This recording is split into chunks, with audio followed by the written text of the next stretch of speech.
What's up? What's good? What's happening, Yui gang? Pats, Kara, Smith, Megan, Michaela, Spank, Effect, Ethereal, Eric, Hypno, Rex, Crispy, Blimu, Don't Ask, Dominic, Ozzy, Bologna, Gen X, what's up? We're doing a tier list. We're finally doing it again. We are remastering the grass tier list, chat. We went through, we took some more screenshots of some grass, this time being in the DLC, and we're going to incorporate it. Look how good the DLC grass looks. That's amazing. Grass tier list is crazy. We have to do it, chat. We have to do it. Let's go on and hide. Yui and Rusty are kind of the Ornstein and Smo of Soulstube. The Ornstein and Smo. Which one is which? Grass Crest Shield? No. Fuck the Grass Crest Shield. Doing Elden Ring Grass. SNT, thank you for the follow. Don't answer your name, but what's up, man? Feet ranking tomorrow, surely? No feet ranking, no. Not happening.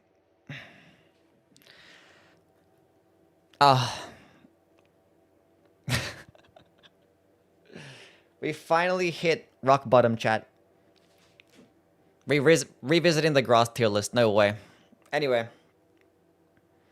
Why am I doing this? Who knows? We'll figure it out.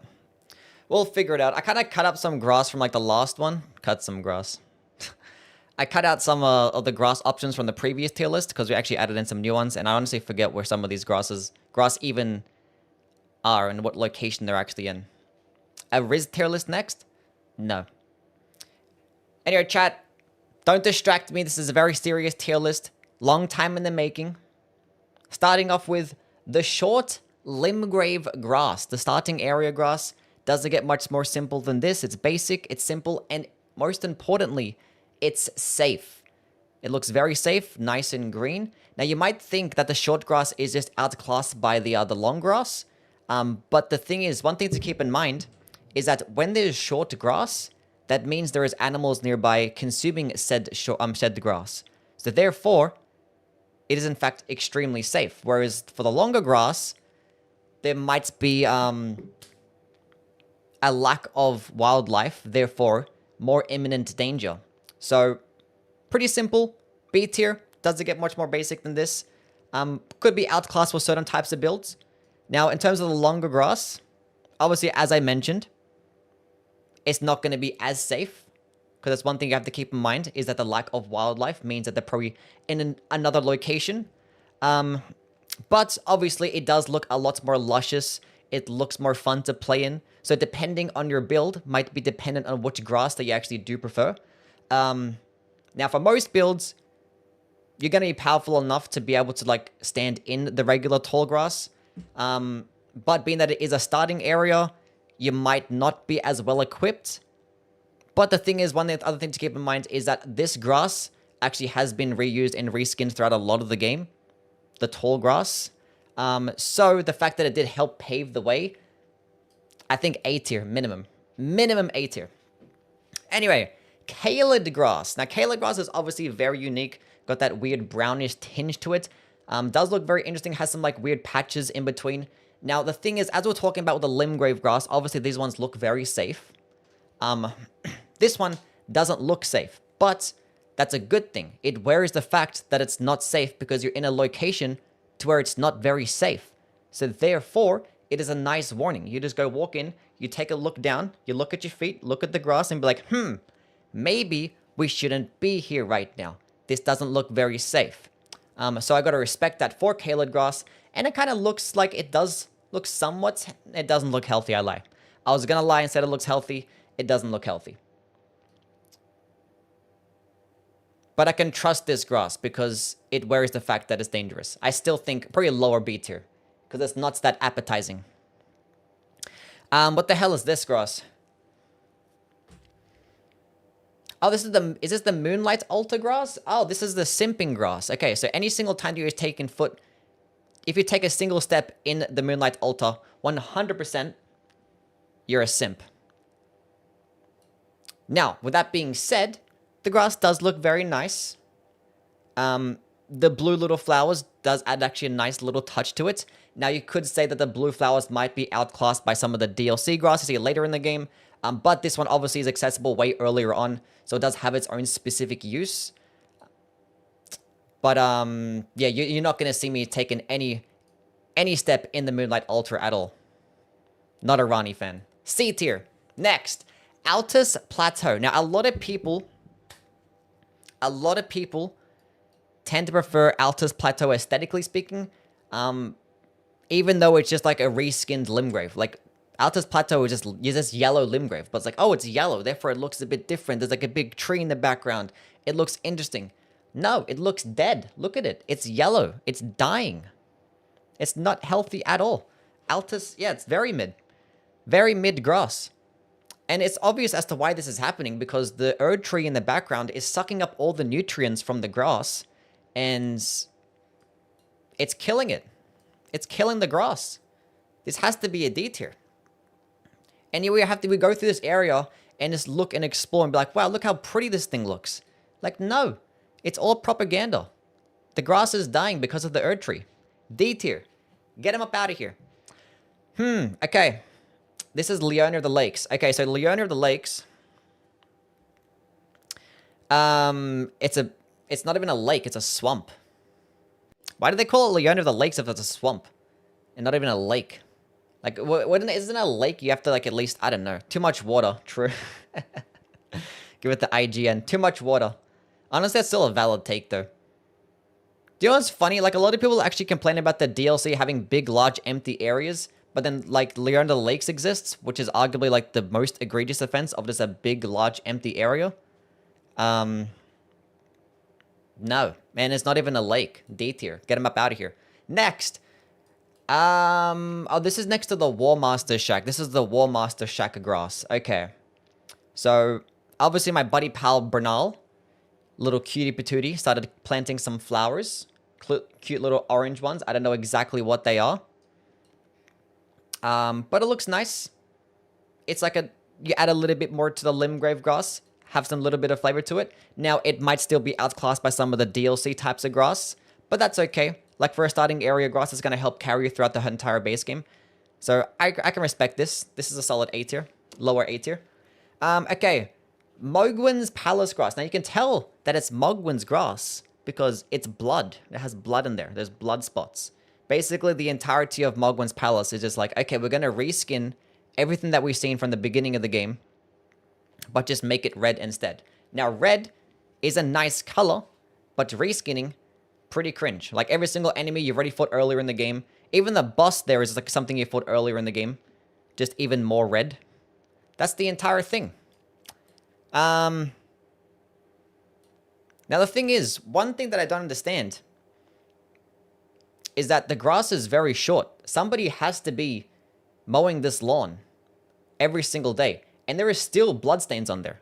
So someone literally is mowing this grass And then within a few hours later, there's blood already on there. Something is not right in this area.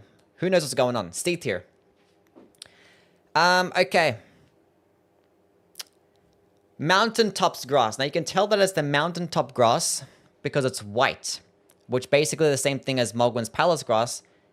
It's the same thing. It's a reskin, but this time it's just white instead. They're just whitewashing all the characters. I'm not going to make that joke. Actually, I might make that joke. It's basically just like what Disney is doing, but just the opposite. D tier. Get him up out of here. Okay, Lake of Rot. Okay, now this is not even grass.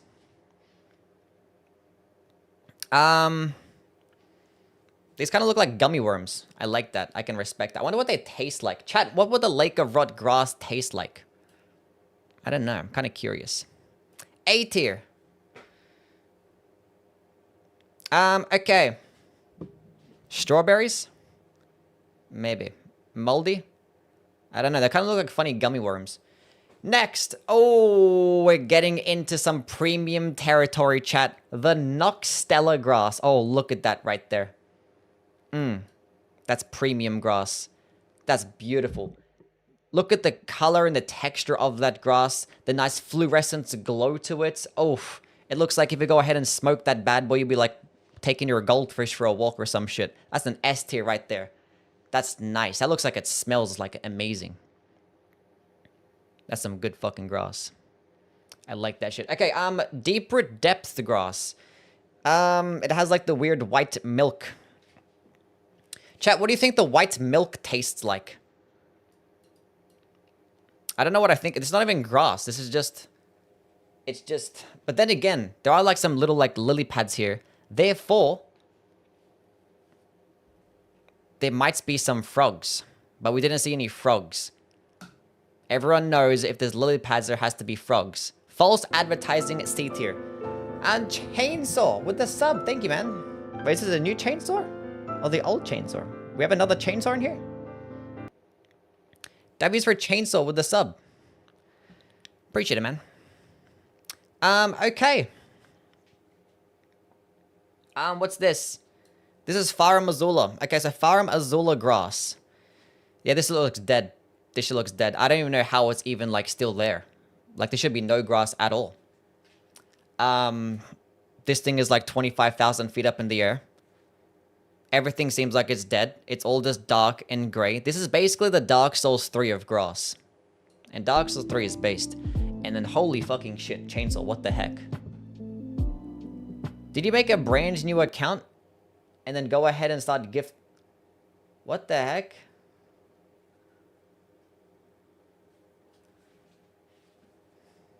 Chainsaw with the 100 gifted subs. I should do a grass tier list every single day. What the fuck?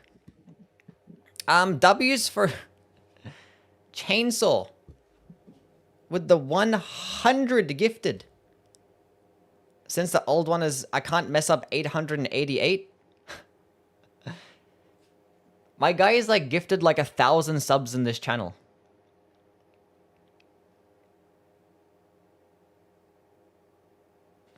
Do you know how insane that is? I owe this man my life. Keeping the lights on right now. True Yui fan, right?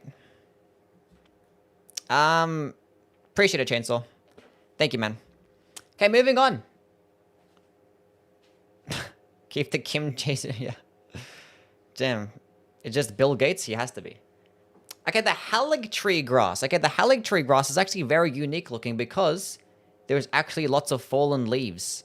The autumn grass, if you will. Or fall. Why would you guys call it fall when autumn is such a better sounding name? It's fall. Anyway, the autumn grass with the fallen leaves looks very interesting and unique. I appreciate the aesthetic. One thing that I actually would have liked is that if the grass was actually interactable, so it actually had its own like ragdoll effects, you know what I'm saying? It's like you can go touch the grass and the leaves and they start like flying around everywhere, or use your skills and like it just starts to scatter around all the different leaves. That would have been really cool. Maybe in their next game when they have like a new engine. So I feel like it's more of a missed opportunity if anything. I know a girl named Autumn, very sweet girl. She seems nice. So it's cool, nice aesthetic. I'll probably put it into the high B tier because I feel like they could have done better. It was like, we're right there. Maybe the next game. Mirza with the 5 gifted too. Damn. It wasn't even like 100 people in the chat for you to gift 100 subs as well. It's crazy. Anyway, W's from Merzel. With the 5 gifted. You guys are insane. Tastes awful? Maybe. And Burmajo with the sub. I'm not even gonna get this tier list done. You guys are popping off. W's for Burmajo with a prime sub. Thank you, man. Appreciate him, I did. Then we started a hype train. Okay, you guys. Wait. We need to get through this tier list. Tier lists of the meta? Probably. Okay, and so now this is the Altus Plateau Grass, but it has lightning. Therefore, it's cooler. So as you said with the Altus Plateau Grass, basically just propaganda grass. It's dying, but it's marketed as like cooler grass because it's a different shade, but it's clearly just dying. But lightning is cool. S tier. Moving on. Okay, we're finally getting to the DLC. Oh, look how many heavy hitters there are. Oh, if anybody ever tells you that the DLC is not good, look at the grass and tell me that this isn't Game of the Year material right here. Tell me this isn't Game of the Year. Everyone's like, ugh, the DLC is too empty. Ugh, the bosses are kind of shit. The boss weapons are not good enough. Look at the grass, though. Look at the grass. Starting off with the Gravesite Plain Grass. Oh, look how beautiful it looks. The grain and the wheat with the cool, like, I don't know, ghost gravestones. I still don't even know the lore behind this stuff, but it looks cool. Now, you might consider it to be somewhat outclassed and reskinned by the Sekiro grass, because Sekiro also did, you know, have this type of aesthetic of grass. And obviously, Sekiro invented grain and wheat. So obviously, if you were to implement it into Elden Ring, it would just be a shameless ripoff. Logan with the $2. Thank you, man. An Elden Ring quotes tier list. Maybe. Anyway, W's for Logan. Appreciate it, bud. But it actually does have enough unique effects to it that make it actually seem like it's its own. And it's like a reimagining of Great Grass from the past. So I think this one is deserving of the S tier. Probably a lower S tier. We do have better. Abyssal Woods Grass. Now this one is just fantastic. Obviously it doesn't really seem as safe, because obviously it's not going to be a safe area. It's a bit more dark when it actually comes to the grass itself. But the fluorescent flowers actually give it somewhat more of an ominous touch, especially with like the yellow and orangey tinge to it, which obviously are matching up with the characters or enemies in this location. So it is like a nice little precursor once you do step forward into it. So I think it does add lots of different flavor to the location itself. And I think it's a very high A tier. Not really much bad you can say about it. It might not be the most visually appealing types of grass, but for what we have to deal with, this is great. I think actually maybe one major downside of the Abyssal Woods grass is that you see so much of it, and there's nothing really there. You spend a lot of time just looking at the grass, and you might be a bit too overly critical about it because there's no enemies to really look at or no like items to really try and grab. So maybe for that reason, you might put it a bit lower. But it has its niche uses, I guess. Okay, the Jagged Peak grass. Well, this is more like the this is Bale's Arena in particular. These are just more flowers. This is not even a grass tier list. This is like a flower tier list now. But it's red, so therefore it is peak. Shit looks amazing. I don't know what this is. Is this a bunch of like what are they called? Arteria leaves? Kind of look like a bunch of Arteria leaves. Why couldn't we just go grab these instead and use these instead of having to farm for them? For the like the most useless fucking, I don't know, who cares? It's red. That's all that matters. A tier. Based. Okay, so now this is the Skibidi Altus grass. Okay, so this is the same thing as when it comes to the base game. It's like you have Limgrave, and then you have the yellow Limgrave. This is the same thing. This is just the yellow Gravesite Plain. Same types of wheat, same length, same density of grass, but it's just yellow. And it's kind of, it's like a different shade of yellow. This one seems a bit more radioactive because obviously, as you can tell, the effects of the Shadow Tree, it's just sucking up the nutrients and it's contaminating the grass. So this is just It's killing the grass yet again. But now the thing is, the shadow tree actually doesn't try to hide the fact that it's dangerous. It is dangerous. And it's showing that. And it just helps portray the grass to be a bit more dead and not as safe. But I can respect that. A tier. Next. Okay. What's this? The Shaman Village grass. Okay, this is the same thing. It's like a flower tier list. It's not even a grass tier list anymore. But it's pretty as fuck. Look at that. Look at all the pretty colors. Cannot believe From Software actually know to implement multiple different colors. It's like they save all their like interesting ideas for the DLC.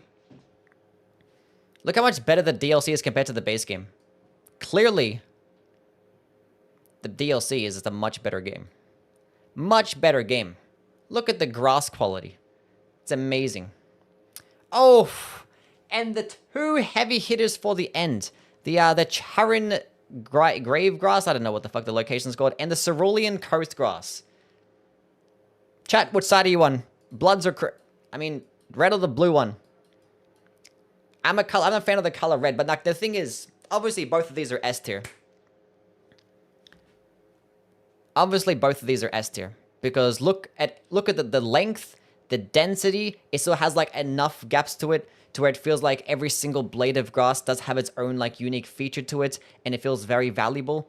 The red colors and the blue colors just help complement each other nicely. Now the thing is, you might look at them individually and be like, okay, these are just solid S tier.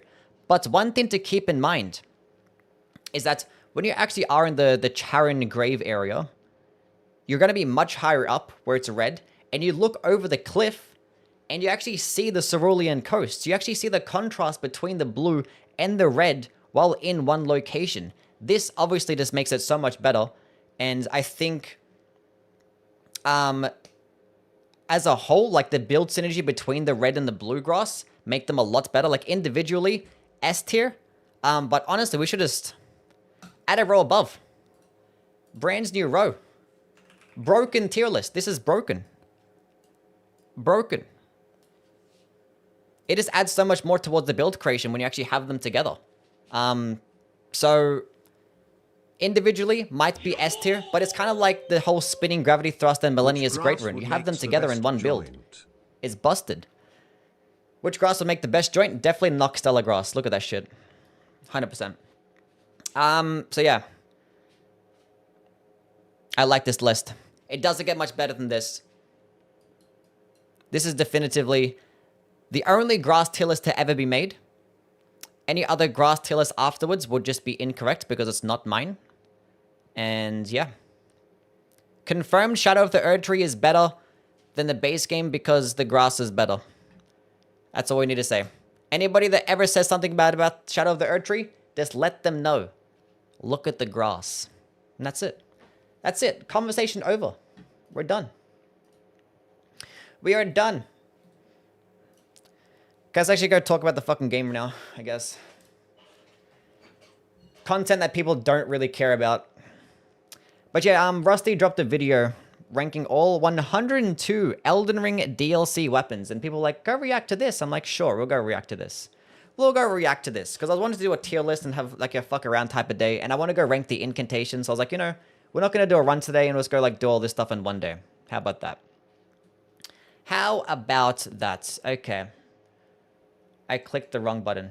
I clicked something different. That's not what I wanted to click. Where is this stupid video? Thank you.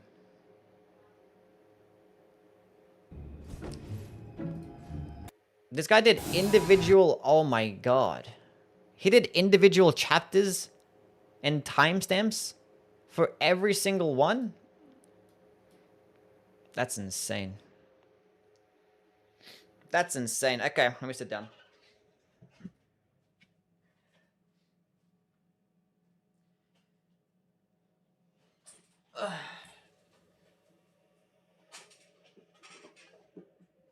Okay.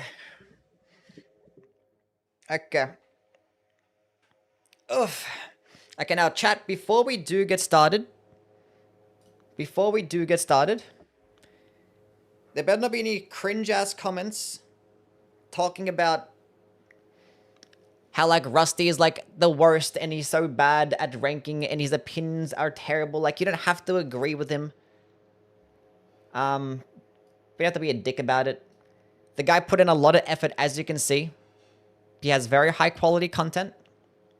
His production value is high. He's an entertaining dude.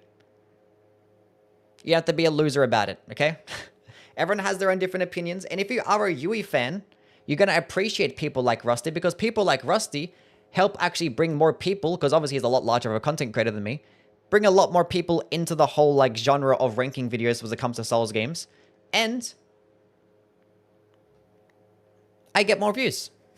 So like the more videos that Rusty makes, the more views I'll technically get as well. I think. I don't know. But I look at my demographic, Rusty and I have like similar viewers. So it helps me as well. And obviously it just helps to have multiple people out there doing the same type of content. You don't want to have just one person doing ranking videos. You always want to have multiple people out there ranking the exact same types of stuff, because obviously the more opinions, the better. You don't want to just get all your information from one person, because you can only ever be as smart as that one person. And what if that person makes mistakes, you know? You're always going to learn stuff from multiple people.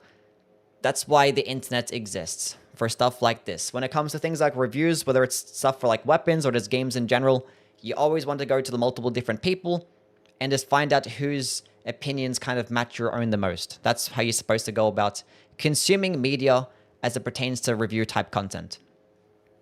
Right? Cool. Anyway, but we're gonna be reacting to this ranking video, because we reacted to his last weapon ranking video, where he ranked all the base game weapons, which was like, I don't know, it was like a year ago at this point. So we'll keep the tradition going and go ahead and react to his 102 DLC weapons ranking list. 1.16. No, wait. Let me know if the sound is good. Wait a minute. Alright, boring stuff out of the way first. I'm counting seals, staves, and torches to keep consistency with other lists in the past. So yes, Lamenting Visage, and yes, Nanaya's Torch. I'm also counting previous items that already had their own dedicated list, including shields, because the Carian Thrusting Shield probably takes most S-tier weapons in this video behind the Denny's parking lot for a DIY lobotomy, and it felt incredibly unfair not to include it. Even if Base Thrusting Shield Enjoyer. Waiting for the top 5 faith-based builds. We'll get there eventually. Breakable object tier list. No. Does Rusty stream? I don't know. I hate Yui because he loves dex and int weapons. I like all weapons. If most shields don't really work as weapons unless you're running a power? counterattack build. This brings us to a massive total of 102 DLC weapons. How do you like do that? How he's like, production is always good. I don't even have transitions or sound effects. I just like do stuff. Some may say there are 95. Some would say there are only 80. I like to call those people telemarketers, because they're probably using their brevity and respect for your time as leverage to sell you. I found your channel from the first one you did. Well, my first Rusty reaction. You actually found my channel from there? That's crazy. Yui can't read? Merch or a book they wrote or something. Or an opportunity to get some free shit in War Thunder. War Thunder has a collection of over 2,500 different... The bottom 5 on most of these is usually... Anyway. Just as grueling a choice as the top 5, because there's an entirely different list of criteria they tend to go by. In order to be considered worst of the worst, being a bad weapon with bad damage just isn't enough. The worst entries on any list are uncompromising in their uselessness, and more visually uninteresting than a kindergarten watercolor. Oliver, thank you for the follow. What's up, man?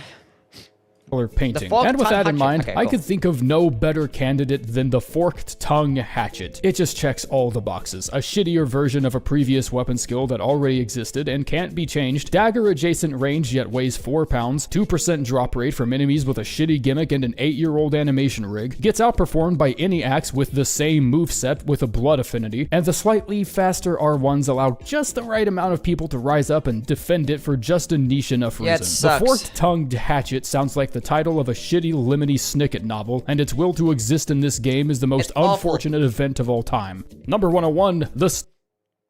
It basically gets like the exact same moveset as the, what's it called? The regular hatchet? The forked hatchet, the regular one? But it gets like less damage, and it gets like a worse version of a skill than, what do you call it?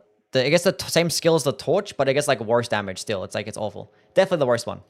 Stone Sheathed Sword. If the game itself designing this... Worse than torches? Yeah, because there's literally no use for it. At least torches can light up the room, you know?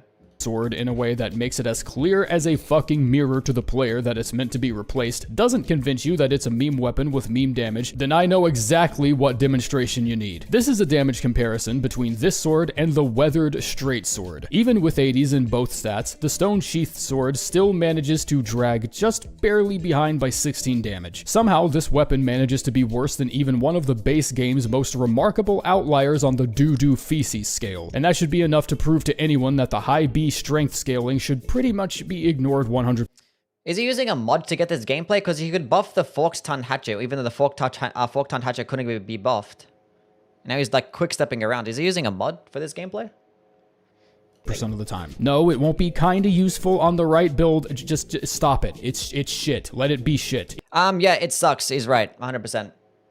It does have the use of being the only striking damaging straight sword, but the fact that it gets awful damage can't be infused. Like, the only purpose is to help transfer it to be the sword of light or darkness. But yeah, it's just awful damage. There's no point of using it. Even if you're fighting enemies weaker to striking damage, it still doesn't outdamage some of the other straight swords. So there's no point. It's made to be shit, and you should either take it to one of the altars or just leave it alone. Number 100, the Tooth Whip. Okay, so I made some claims about... Let's see what it says. Painful strike that I've recently returned to, and I'm starting to nurse an increasingly growing pit of doubt that the stamina debuff is even good for anything outside of PvP. In the one bit of footage I captured for... Does he incorporate both PvP and PvE? I kind of forget. The DLC skills video, the Blood Fiend suddenly going apeshit when the buff wore off, I considered to be pretty substantial evidence of at least something happening. But I fired up a cheat table and monitored the stamina changes in real time, and not a single value moved whatsoever. So to anyone who knows how to deep dive into this sort of thing, I'm calling for a fucking investigation here. Either this skill doesn't work as intended and hasn't since launch, or it has never worked outside of a PvP environment, and for all intents and purposes for this video, doesn't do a goddamn thing. In either case, fuck it. Number 9. That was a cool fucking edit.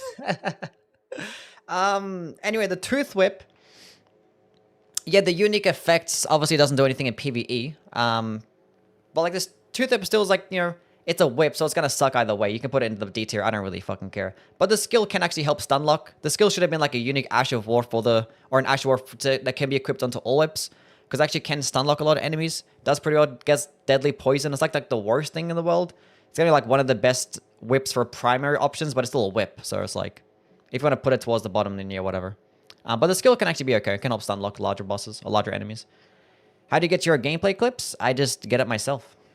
I just load up the game and start killing bosses. For this video, doesn't do a goddamn year. I'm not angry about the Ash being okay, I guess. We'll see what he says. Being such an obvious copy-paste job for a $40 DLC. I mean, I'm a little angry at that. But what irks me the most is the untapped potential for something that could have been pretty fun here. The Ash imitates the weapon's exclusively physical output, which helps for dealing raw damage, but I really just don't Hefty pot ranking when? I've already done one of those. I've done a DLC pot ranking list already. Agree with how the physics of this works at all. The hit bullet is somehow fat enough to get caught on random rock pillars and wall protrusions you weren't even aiming at, which means we get to add another one to the can't use it on a flight of stairs pile, even if you're just rejecting the use of the skill altogether and turbo fingering your R1 in front of someone. There are just so many better weapons to do this. Are we getting tired of this fucking status yet? And if not, can we? We got claws, we got reapers, we got katanas of various sizes, we got half the flail and whip library, we got thrusting swords that look like old can openers from the 50s, daggers, hammers, spinal columns, a bouquet? When do we get to just cyberbully this status out of commission yet? Just start bullying people. Who cares? Even the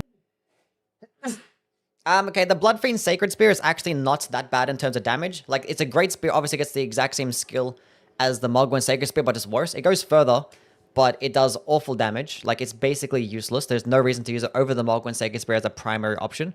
But it actually can outdamage the Mogwai Sacred Spear in terms of damage with the weapon itself, because it's pure physical damage, actually gets pretty decent scalings. I think it's like just as much range, but it can outdamage it. So like if you're going to be power stancing, you can put that one in the offhand. So you can have the Blood Fiend Sacred Spear in the offhand, and you have the Mogwai Sacred Spear in your main hands, because it can just outdamage it. But as a primary option, there's no reason to use it. And it also gets less stance damage than a regular Great Spear for some reason. I don't really know why that is. I think like the light attacks just get less stance damage. I don't know why. Kind of silly. So yeah. I put it like low C tier because it can outdamage the Mogwai Sacred, but that's our only use. It's like an offhand option. Or if you wanted to power center and just like spam crouching attacks with the crouching attack Great Spear build, could do okay. I think it can get more bleed build up as well. Can get more bleed build up than the Moog Spear. So I think that's the reasons. It gets more bleed build up and it gets more damage. But like this skill just is awful, so. The game is calling you names for using this.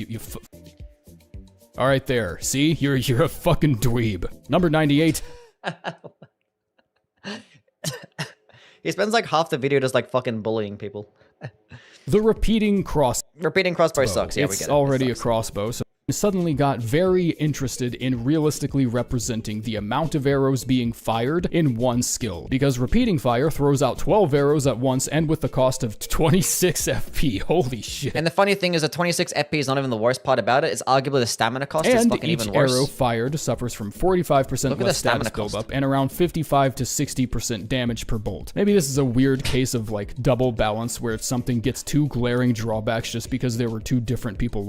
It's so ass. I don't want to hear about this right now. And now is the time we've suddenly decided a strange case where as long as it honestly, based put in the Nanaya's torch over this dog shit ass trash stuff. I mean, I'll put the Bloodfiend Sacred Spear and probably the Tooth Whip above the Nanaya's torch, but yeah. Accumulates a slight amount of madness buildup or hits a dragon in his balls a specific amount of times. At least two people out there are going to... But if he incorporates PvP into these lists, and I guess this one's a valid ranking, right? I don't know.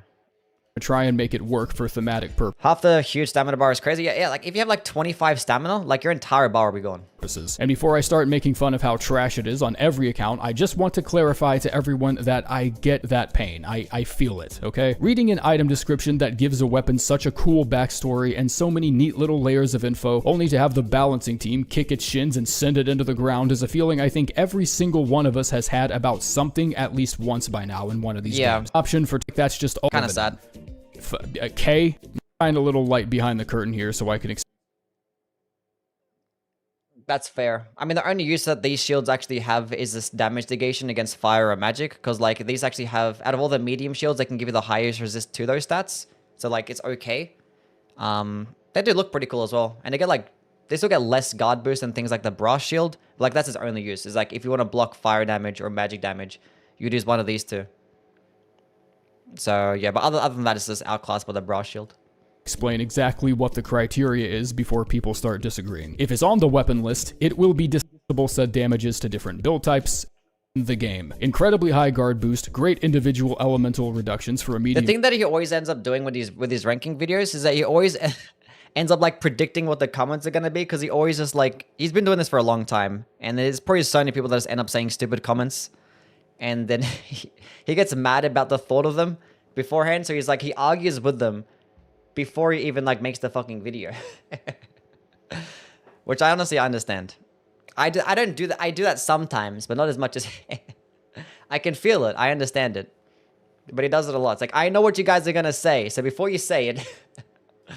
shield. 100% like the Legacy of physical Kane series. reduction. I don't it's know all what that there. is. It's more than you could ever ask for. With strength scaling that never goes above a C, is rim jobbing the boundary into trash tier at the speed of a particle accelerator. The one single bit of comeuppance that comes with using a shield as a weapon is your build being considerably lighter than most other sword and board alternatives. And even then, all that needs... Yeah, I think it actually weighs... I think it has lower requirements than the brass shield too.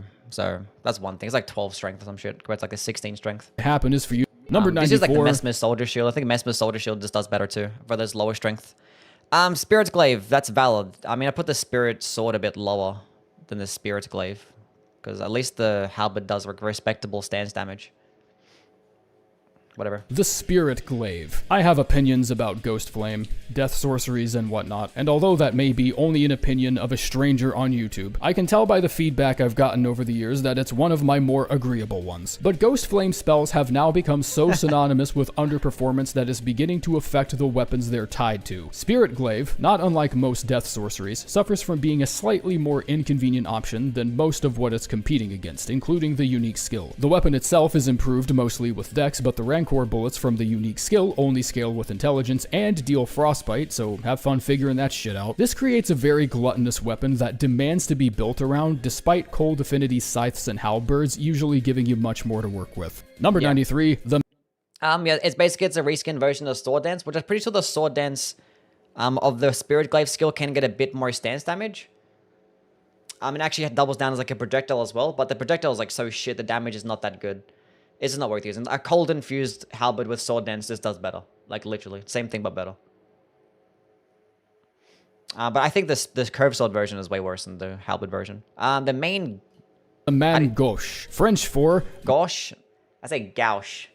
My gosh, I just got parried. That's a lie. That's not even... It means a left hand. Apparently, the German copy of the game literally just calls it the left-handed dagger, which I think is just as funny. It's got the good parrying animation that has a few more frames on it than the standard one, but how well this weapon fares in actual fights is going to come down to what you're dual-wielding it with, since the name of the left-hand dagger immediately implies there's... It gets like the same parry frames as like the parrying dagger, so when you put parry onto it, it gets like a bit more than like, you know, like a medium shield. Like the only use for it is that you put it in your left hand and power sense it with a thrusting sword so you can parry as well and get a bit more parry frames. Like you can already parry with a rapier or a thrusting sword, but like with this, you get a bit more parry frames. But like the downside is that the power sensing thrusting sword combo is not that good. And you're going to be getting dagger types of range with thrusting sword speeds. And just get less damage than the other thrusting swords as well. So it's like the most niche thing of all time.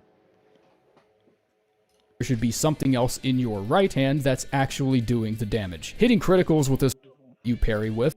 Shield with a golden parry or Carian. It looks cute. I want to use it. It looks cool. But yeah, yeah, it's just like it's meant to be power stance with the thrusting swords, and yeah, it gets like nothing else unique. It's like a dagger that can be power stance with it. So in retaliation, it's hold your shield as a shield.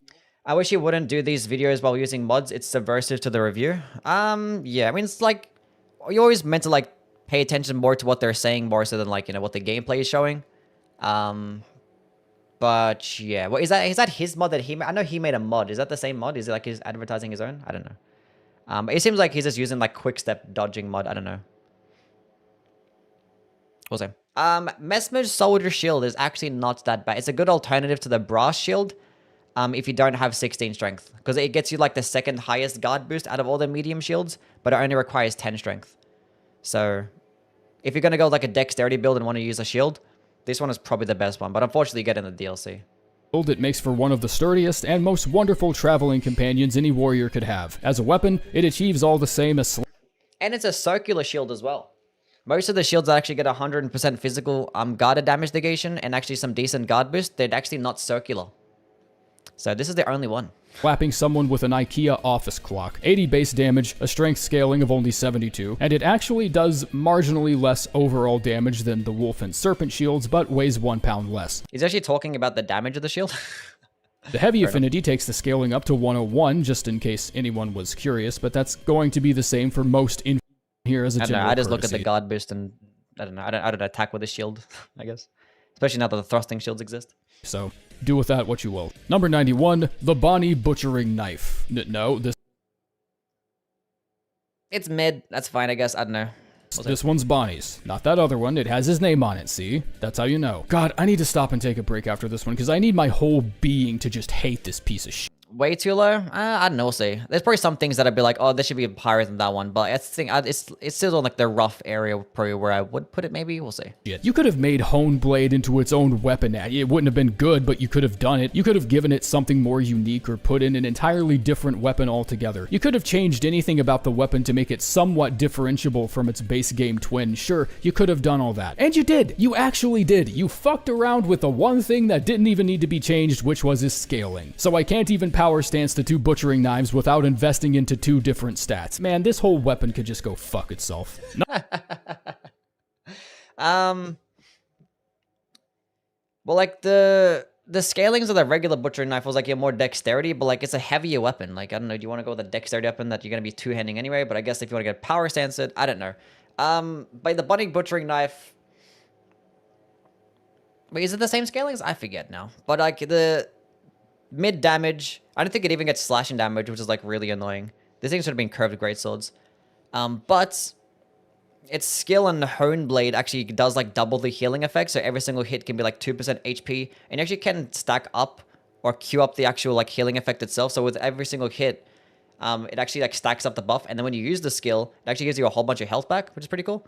But like that still is probably outclassed by like, you know, great stars with like an actual good weapon skill, or like Prayerful Strike. Ash of War probably just does it better. But you can go ahead and power sense them, use the buff for both of them, and you can get like 4% HP for like every single hit, which is actually pretty cool. It's okay. Knives without investing Sword of Radahn Light. So this weapon is still the crackiest of asses, but they made one small change to it that I actually really liked. The Holy Beams were given less base damage in exchange for scaling directly with weapon level, instead of only scaling with one stat. The weapon itself is... It's such a weird weapon now. This is basically a quality weapon. Like, you don't do anything else but go to quality.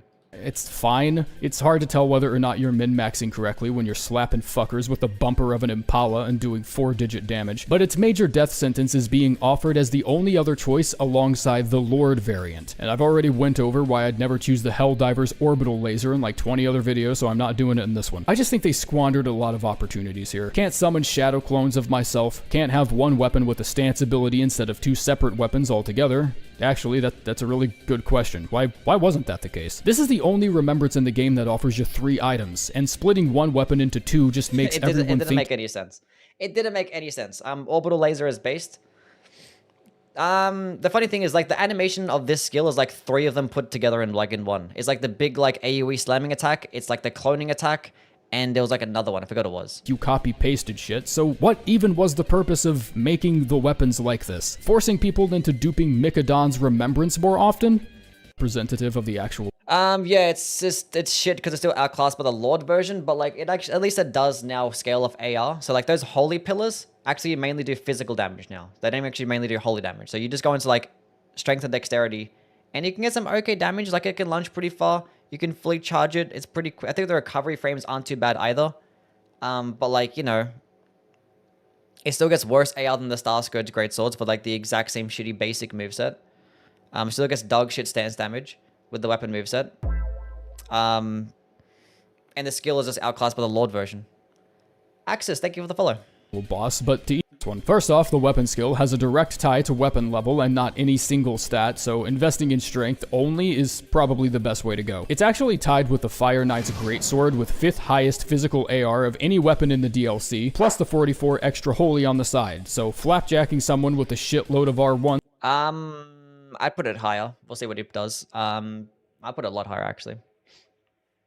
One of the best weapons? Yeah. I mean, I think putting it low on the list because it's outclassed by Ordovices is valid, but it still has its own uses, I think. Remains a perfectly viable strategy, so long as you can actually see the fucking boss in front of you while you do it. But landing a fully charged vortex right into someone's fat, comically unsuspecting ass isn't even exclusive to this weapon. You got a greatsword that's been rotting in your inventory for 2 years that's way lighter and has way better scaling than this If the Ordovices greatsword is rotting in your inventory, you're doing it wrong.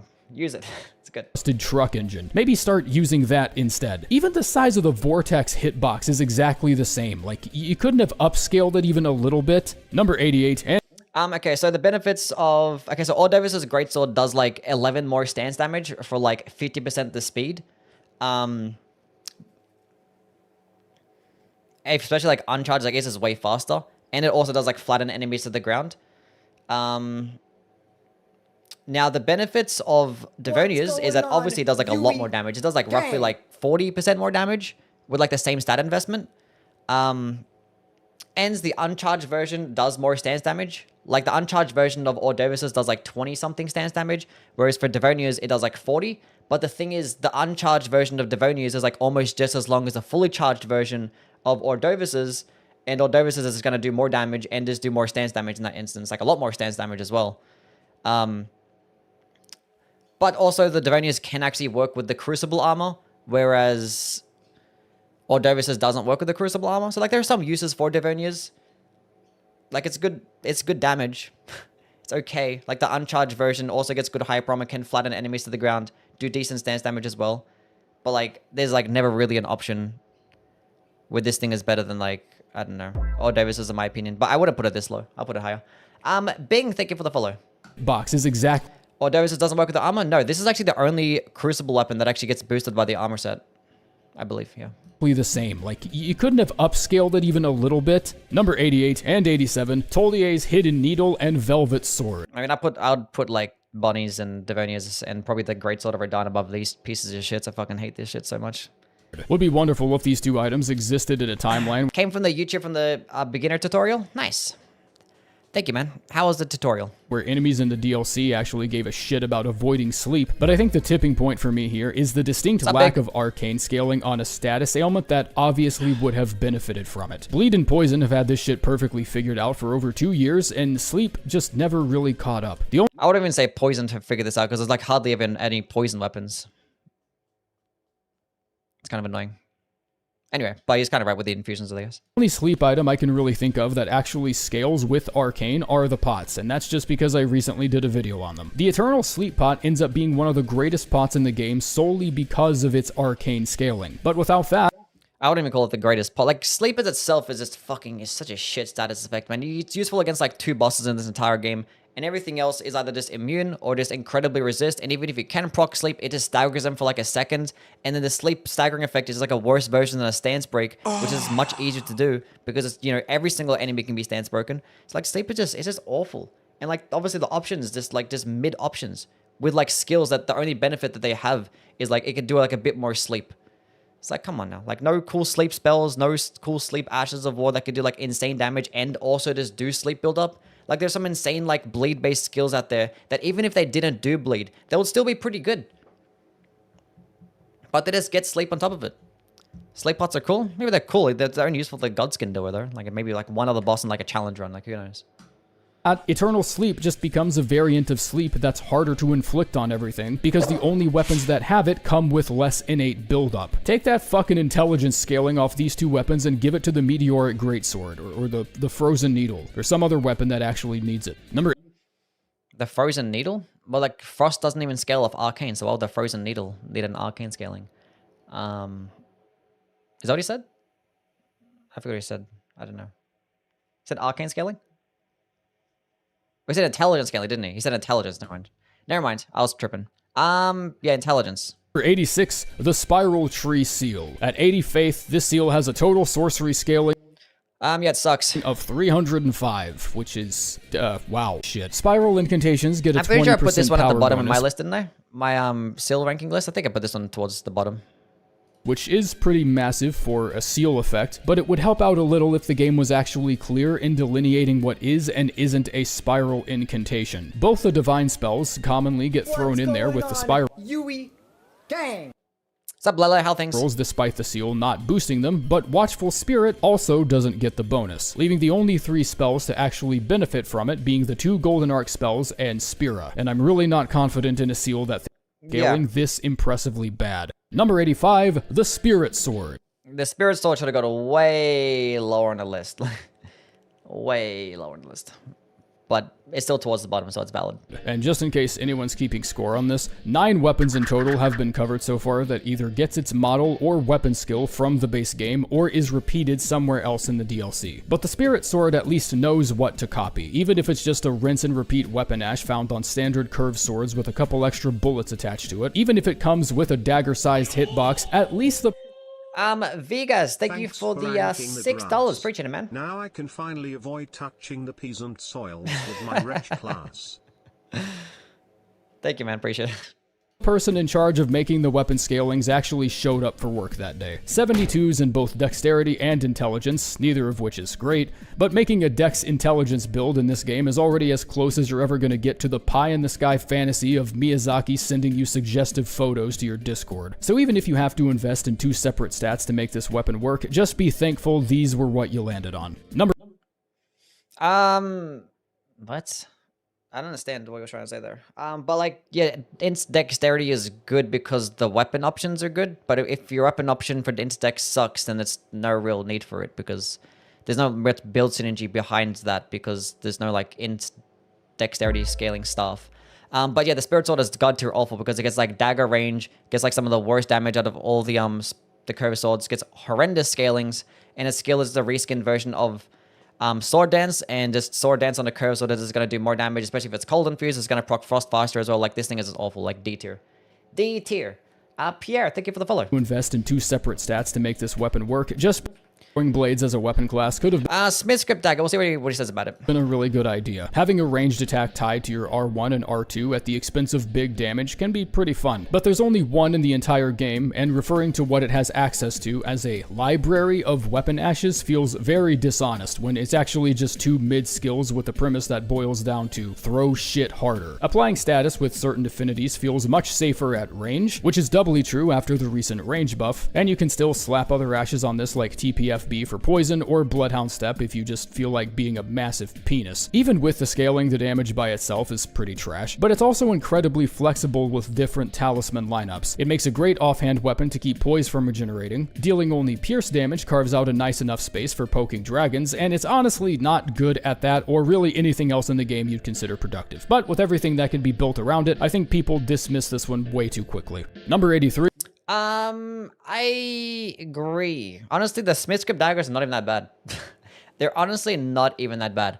The thing is because they have so many different things that can actually help boost the damage. Like, they work with the multi-hit talismans, they work with the smithing talisman, they work with the arrow reach talisman, things like the blue dancer charm is going to work pretty well also. Also the spear talisman. There's so many things that can actually help boost the damage. Now, you definitely want to have the multi-hit talismans, because you're going to be at a distance, and if you're at a distance, which the range boost is actually pretty decent, you can just keep attacking enemies before they even like get towards you or actually like attack you. And if you're constantly attacking at this further distance, you can keep the uptime of the multi-hit talismans pretty well. Like, I did an entire playthrough from start to finish with a Smith's Grip Dagger. It was actually pretty easy. Al Shamsi, thank you for the follow. You just need to have the multi-hit talismans. Like, if you don't have them, and don't have them status effect infused. Do not have them status effect infused. They're awful with status infusion. They get horrendous status build-up. They get really, really bad damage. You want to have them keen infused the entire time. And you just want to go to multi-hit talismans. Potentially like the smithing talisman as well. And just use like the heavy attack into light attack combo. Because like the heavy attacks got buffed as well to be a bit faster. Yeah, just go dex. Just go all into dexterity. Heavy attack into light attack. Does pretty well. Scattershot throw is decent, but I wouldn't like scattershot throw unless I'm finding enemies like to move and dodge around. Or if you like want to stun lock enemies at closer distances. So like when you're fighting like knights or omens or whatnot, I would just use a skill. Not even bleed. No, bleed is awful with this weapon. It gets like 40 or 30 bleed build up, but it makes the damage like 30% less. It is not good at all. Not good at all. But like as you mentioned, the offhand option is pretty good. Piercing throw is really solid range. She has like a sniping option, but like I still would rather have Smith's Grip Scattershot throw, because Scattershot throw helps complements the Smith's Grip daggers a lot more, because it does give you the alternative of actually staggering enemies, which like the combos don't do, and also just hitting enemies like to dodge and move around. So I think this dexterity Smith's Scattershot throw is like the way to build around it. Like I talked about it in my Smith's Grip dagger video. I could talk about it for like 12 minutes, just one weapon, because I had lots of opinions. It's actually decent. I'm pretty like solid, like maybe lower B tier. So go. Like, yeah, the damage is not going to do anything more than like a lot of other different weapons in the game. But like you can be at a safer distance and just use a projectile attack that doesn't consume any FP. So that's piercing throw with damage fall off. It should, yeah. But with everything that can be and forged of an unyielding black impulse. Well, let's take into account PvP as well, because I know he mentions PvP a couple of times, so that's valid. If you towards revenge, PvP. Fostering. God fucking damn it, whoever writes these needs to get hired to do car commercials. Relying not on trickery to fulfill its violent purpose, the Acura TLX demands only well-honed skill to sow blossoms of red upon the highway. Raises attack power when in the vicinity of other Acuras. Unfortunately, the Madness bonus can't be triggered via Inescapable Frenzy due to its animation making the character invincible, which is just fucking peachy because that's all I've been doing in this footage, so awesome. Thankfully, the buildup accumulated by using Midra's Frenzy Flame still gives you a pretty reliable way to proc the effect on yourself, and the bonus stacks with the Aged One's Exaltation, giving you a 29% total boost in damage, which is something you'll happen to desperately need if you're hopeless enough to try and make a build around this weapon and not just switching to the Star Fist like everyone else. I hate fist weapons sometimes. Number 80. So annoying. No, not the Golem fist. No. No. Not the Golem fist. Yeah, the Maddening Hand is just like some shit damaging fist weapon. It boosts your damage of madness when you get proc madness on the enemy. It's made for like PvP, I guess. Because the skill can like proc it pretty quickly. The only use that I could say for it in PvE is that, like, you could just have it when you're using Haligtree to proc madness upon yourself before a boss fight, and then use, like, the Age 1's Exaltation and this weapon, and you just get a bunch more damage. You can switch it off, I guess. To try and make a build around this weapon. It's got some pretty nasty short...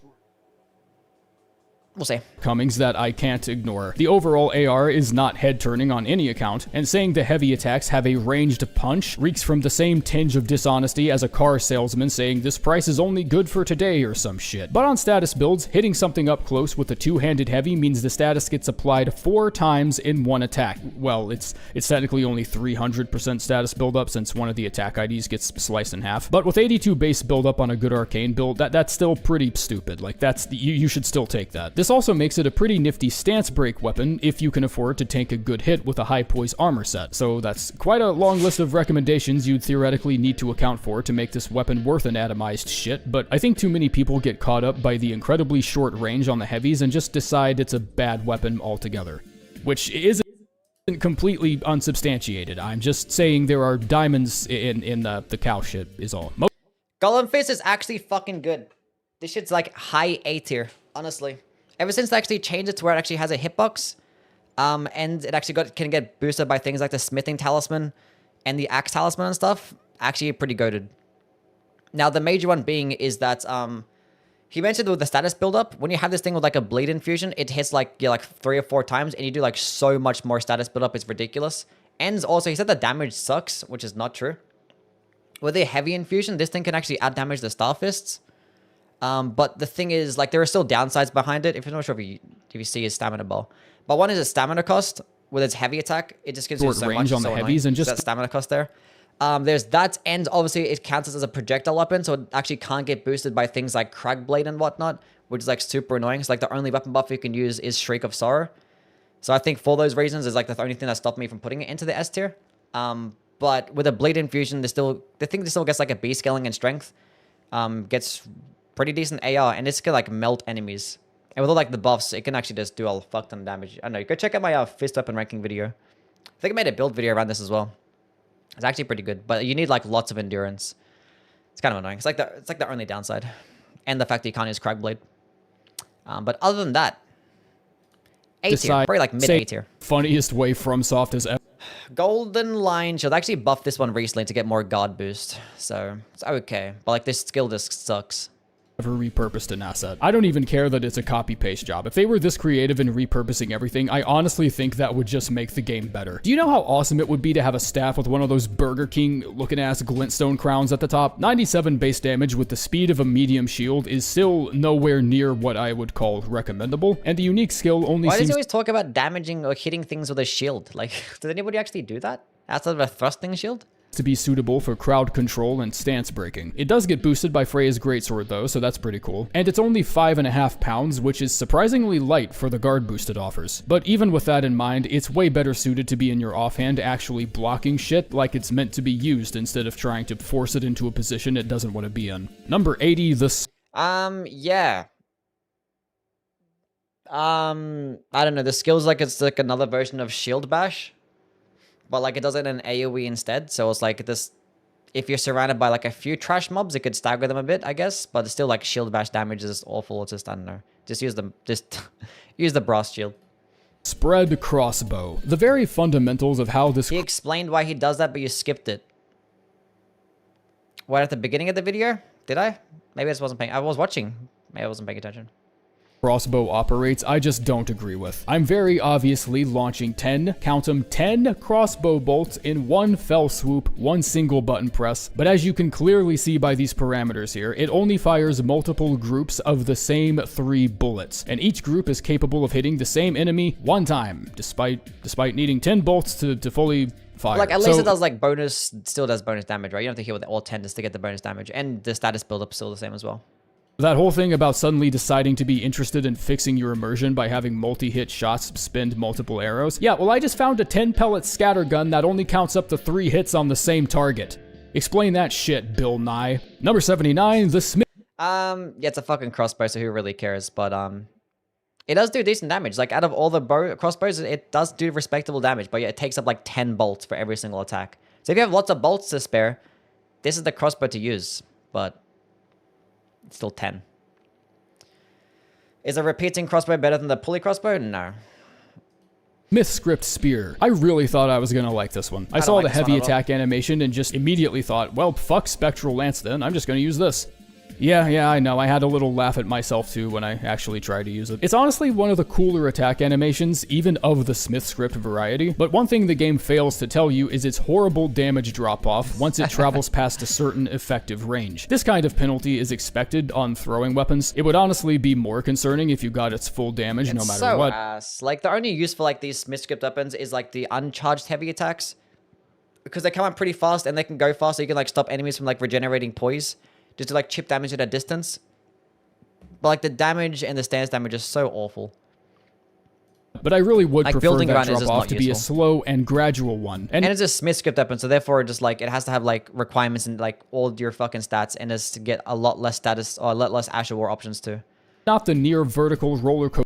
Sucks, like really bad. Number 78, the Fire Knight's Short Sword. Yep, it's a dagger, alright. Loses the damage.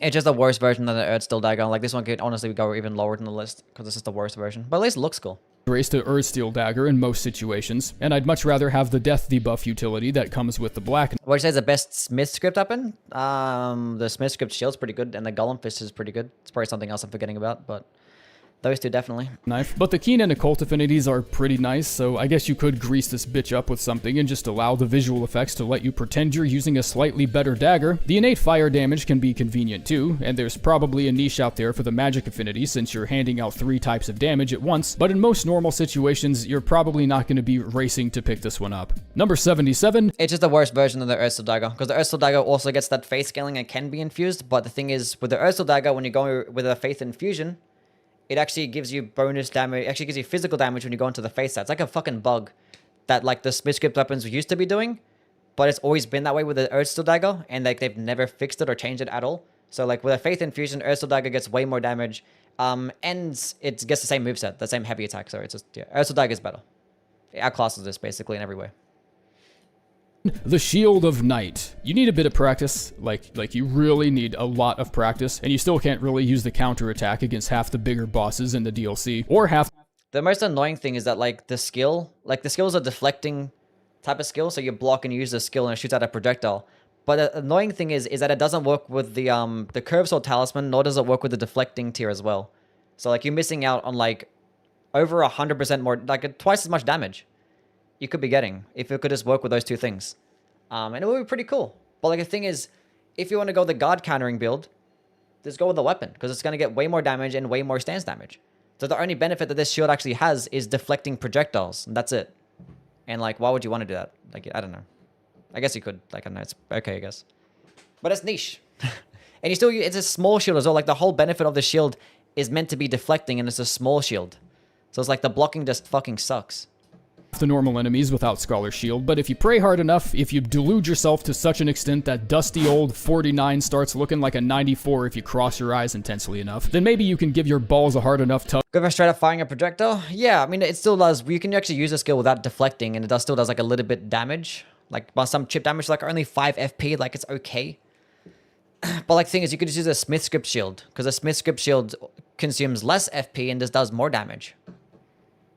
To stand in front of a fucking grave bird and pull off a successful counterattack once in your goddamn life. But that's just about the tip of the hill with this one. The unique skill is a skill first and foremost, meaning it obviously gets boosted by Shard of Alexander, but the Curved Sword Talisman doesn't seem interested, so there goes half the guard counter potential, I guess. You can try to reflect magic projectiles with it, but I think most people will just be disappointed with its range. No matter what you decide to block with it, you're going to be constantly fighting with a pretty glaring shortcoming.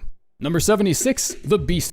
Yeah, it sucks. I mean, I'd definitely have the Golem fists and Smith script daggers and half of these options above it, but it's fine.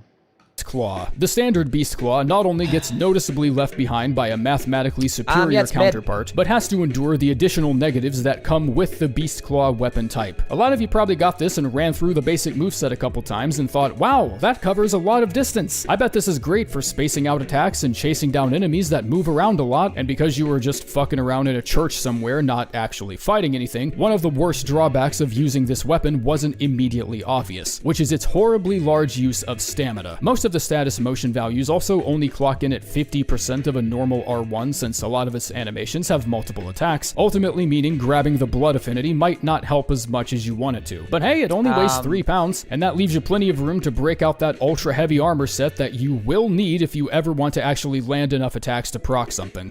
Number 75. Yeah, so the reason why it sucks is because it's like a worse version than a regular claw. That's why. That's why it sucks. It's gotten sweaty. Love you too, buddy. Yeah, because like claws get extremely fast combos. Like the movesets of the beast claws, they have such long animations. Like they lunge in pretty far, but like the animation is so long to the point that like even like great swords and like colossal swords can have like quicker animations.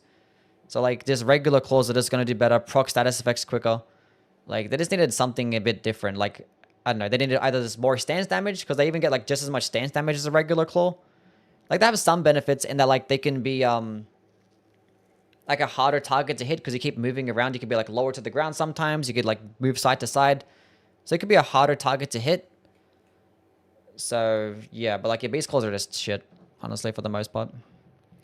That's a valid spot. I'd probably put it around about there, too. The chilling perfume bottle. I'm starting to feel like this entire weapon class is suffering from the rickety shield conundrum, where none of them are really that great by themselves, but having only elemental damage on a main hand weapon with no FP cost and weighing a single pound is, it's never gonna be awful. I mean, even if the scaling tries its best to say otherwise. The base damage is already slightly lower than the 2 main perfume bottles due to it being a status weapon, but double C's on a plus 25 just needs to get the hell out of my face right now. You've either got better perfume bottles or better frostbite weapons, or most likely both. Number 74. Yeah, so the thing was the perfume bottles, the only purpose that they do have is like as a secondary option because they're really light and it's pure elemental damage. So the fact that it has pure elemental damage means that it's going to benefit more of things like the crystal tears and the scorpion charms and stuff. Not try the running heavy. Yeah, the running heavy for the perfume bottles is actually kind of cracked. But the thing is, if their main use is still going to be a secondary option, I'm not going to really care for the chilling bottle because, like, it's going to require with an intelligence build. And you already have access to magic damage pretty easily with intelligence. And actually ways to proc frost too. Now, it actually does get somewhat of a decent, it gets like an equal dexterity scaling. So actually could be a way to get pure magic damage with an intelligent, the dexterity build. But the thing is, there's not really much of a need for that. Because not many things in this game are weak to magic damage. Like, it's such a neutral damage type that there's no real reason to, like, be like, okay, I can benefit of magic damage with my dexterity build because there really isn't much of a need for that, so. And if you want to proc frost, you could just use chilling mist too, so. I agree that the chilling perfume bottle is, like, one of the worst ones to use. But perfume bottles are actually not too bad because of the running heavy attacks. But, like, that's basically it, I guess. I know the range is okay as well. The running heavy attack, the heavy attacks can stun lock. They needed something else. Like, the fact that they can't do critical attacks, the fact that they get awful stance damage, they still get, like, less DPS with a lot of stuff. The Madness one is worse for PvE. Yeah, the Madness one is the worst one, yeah. Well, the Madness one actually can get the highest amount of damage, but only, like, at max level. So it's like... You've either got or the Swift Spear. This just feels... I'd put the Swift Spear a lot lower. I fucking hate the thing. Feels extremely weird. The light attacks are obviously meant for status build-up on certain affinities or maybe with greases, but the delays between its light attacks are a full 20 frames longer than the standard spear moveset. 1/3 of a second of downtime between each light attack, and with no changes to the speed of the heavy attack, which feels slower than ever on a spear that has the nerve, the goddamn testes to claim a gimmick and speed that it doesn't even own or use properly. I've seen swifter movements from a night shift janitor, and I'm afraid to make too much fun of it because this is the first moveset I've seen on a spear from these games that I'm actually half satisfied with visually. Just, the moveset is really cool, I promise. Just please take the awkward fucking delays out. They shouldn't be there. Please, just do it. Number 73. Honestly, true. It fucking sucks. It's awful DPS. It gets, like, the worst AR by far, but, like, to compensate for this really bad AR, it has, like, this multi-hitting light attack. But the fact that you have, like, really bad AR means that if you want to use damaging types of skills like Impaling Thrust, you're going to get way worse damage compared to all the other spears. And also, the short spear, the heavy attack of the short spear also gets a double poking attack. And that is literally just higher DPS than a swift spear. Like, if you just spam uncharged heavies with the short spear, does like a double poking attack, which is similar to the swift spear light attack combo. It's just higher DPS and more stance damage too. It sucks. Like, the only use that it has is that it's light.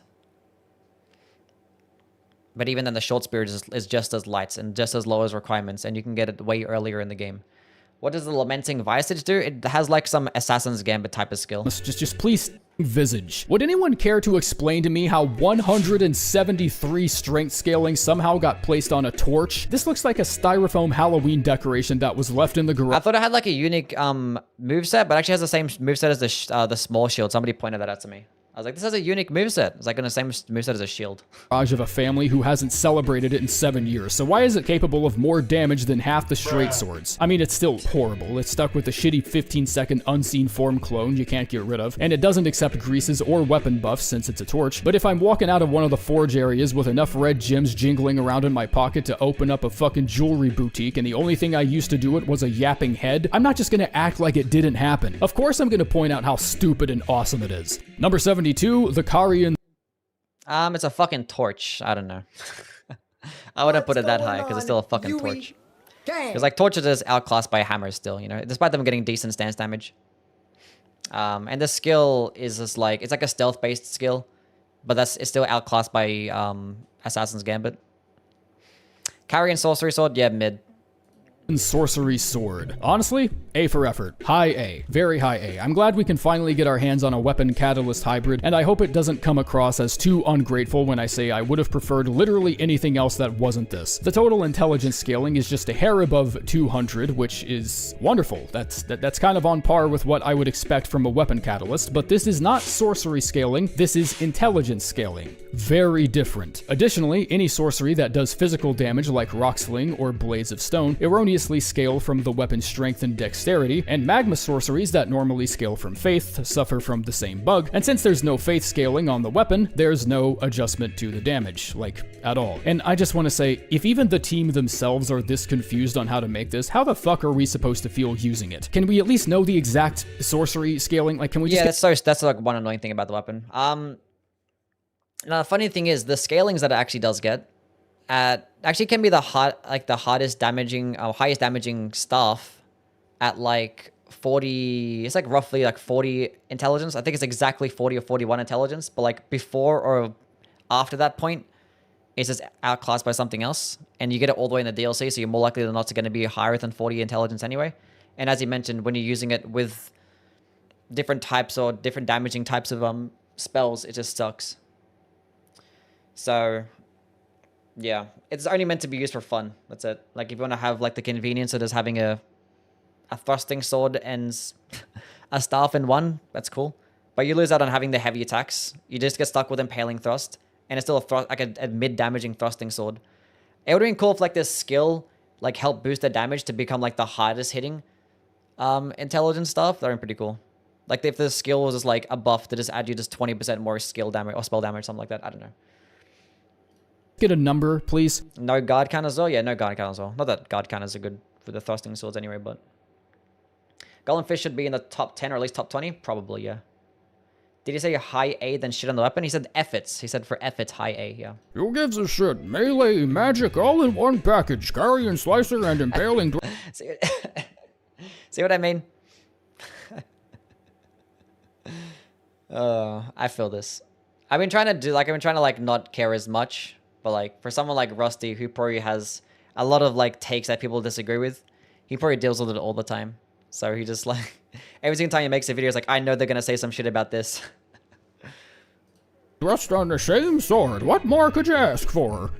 Can I ask for it to fucking work properly? Number 71, Ansbach's Longbow. I've been trained to treat all FromSoft descriptions with a tinge of doubt, so when I read this could be wielded like a light bow, I immediately went in to actually test it, and yes, I could. It has access to dodging attacks in the same manner as a light bow. But this was only a marginal positive in a whole polluted river of issues that just makes this bow way less convenient than even other DLC bows. Maybe don't take 8 fucking arrows out of my inventory if only 2 are allowed to hit the same enemy on any given fan shot. This has become one of the worst bows for status buildup, losing out to the bone bow and even base game options like the pulley crossbow. Shit, I could even see the repeating crossbow doing better if your target has no will to live, and maybe give the scaling at least a little more help if your spoiled ass needs 43 dex to even pick it up. No, maybe I don't want to move on. Maybe this bow pisses me off a little. Number 70, Okay, so like what he's saying there is that like the status buildup is only twice the amount of a regular arrow. but it consumes 8 hours. And he's talking about the skill. Now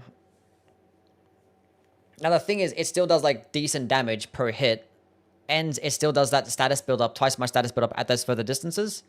And the fact that it doesn't do it in like a wider AoE means that you can hit multiple enemies at once, and enemies like to move and dodge around, which is like the major benefit of the skill. So like when you're fighting those enemies that would otherwise just dodge a bow, use this skill, and you can actually pair it nicely alongside the what's it called? The precision talisman, the sharp shot talisman, where you free aim and you get bonus damage. There's so many like uses for it, and I think it's the best bow in the game.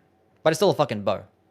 But you still get like, it gets more damage than like the black bow, and it gets like the light bow movesets. So you get the jumping attacks, landing attacks, crouching attacks. So it just pretty much outclasses all the lighter bows, and it gets a skill that can just complement it better. I think Rain of Arrows is probably still the better skill. But this one is easier to use though. But yeah, the downside of consuming 8 arrows can be a bit cringe. But if you have lots of arrows to spare, then not the worst thing in the world. Frenzy Flame Perfume Bottle. I'd put it a bit higher.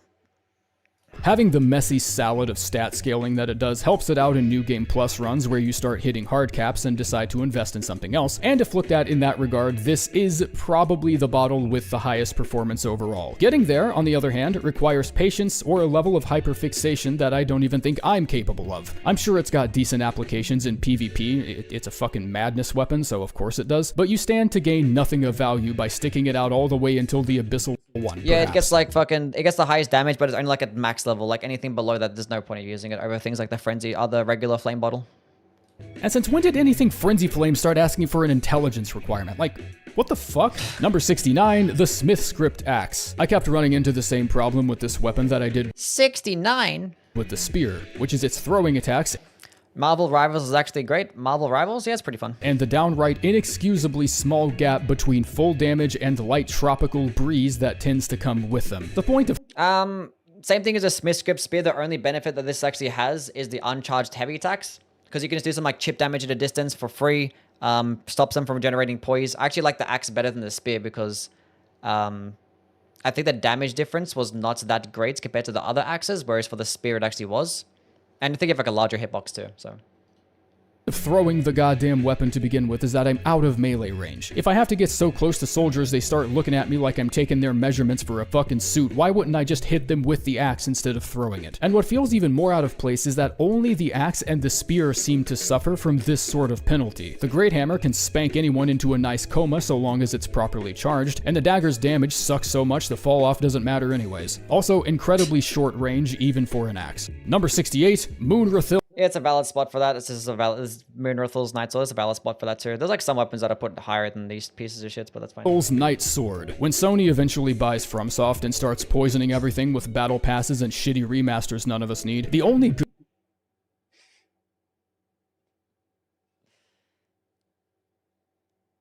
Gave it the Sony drop.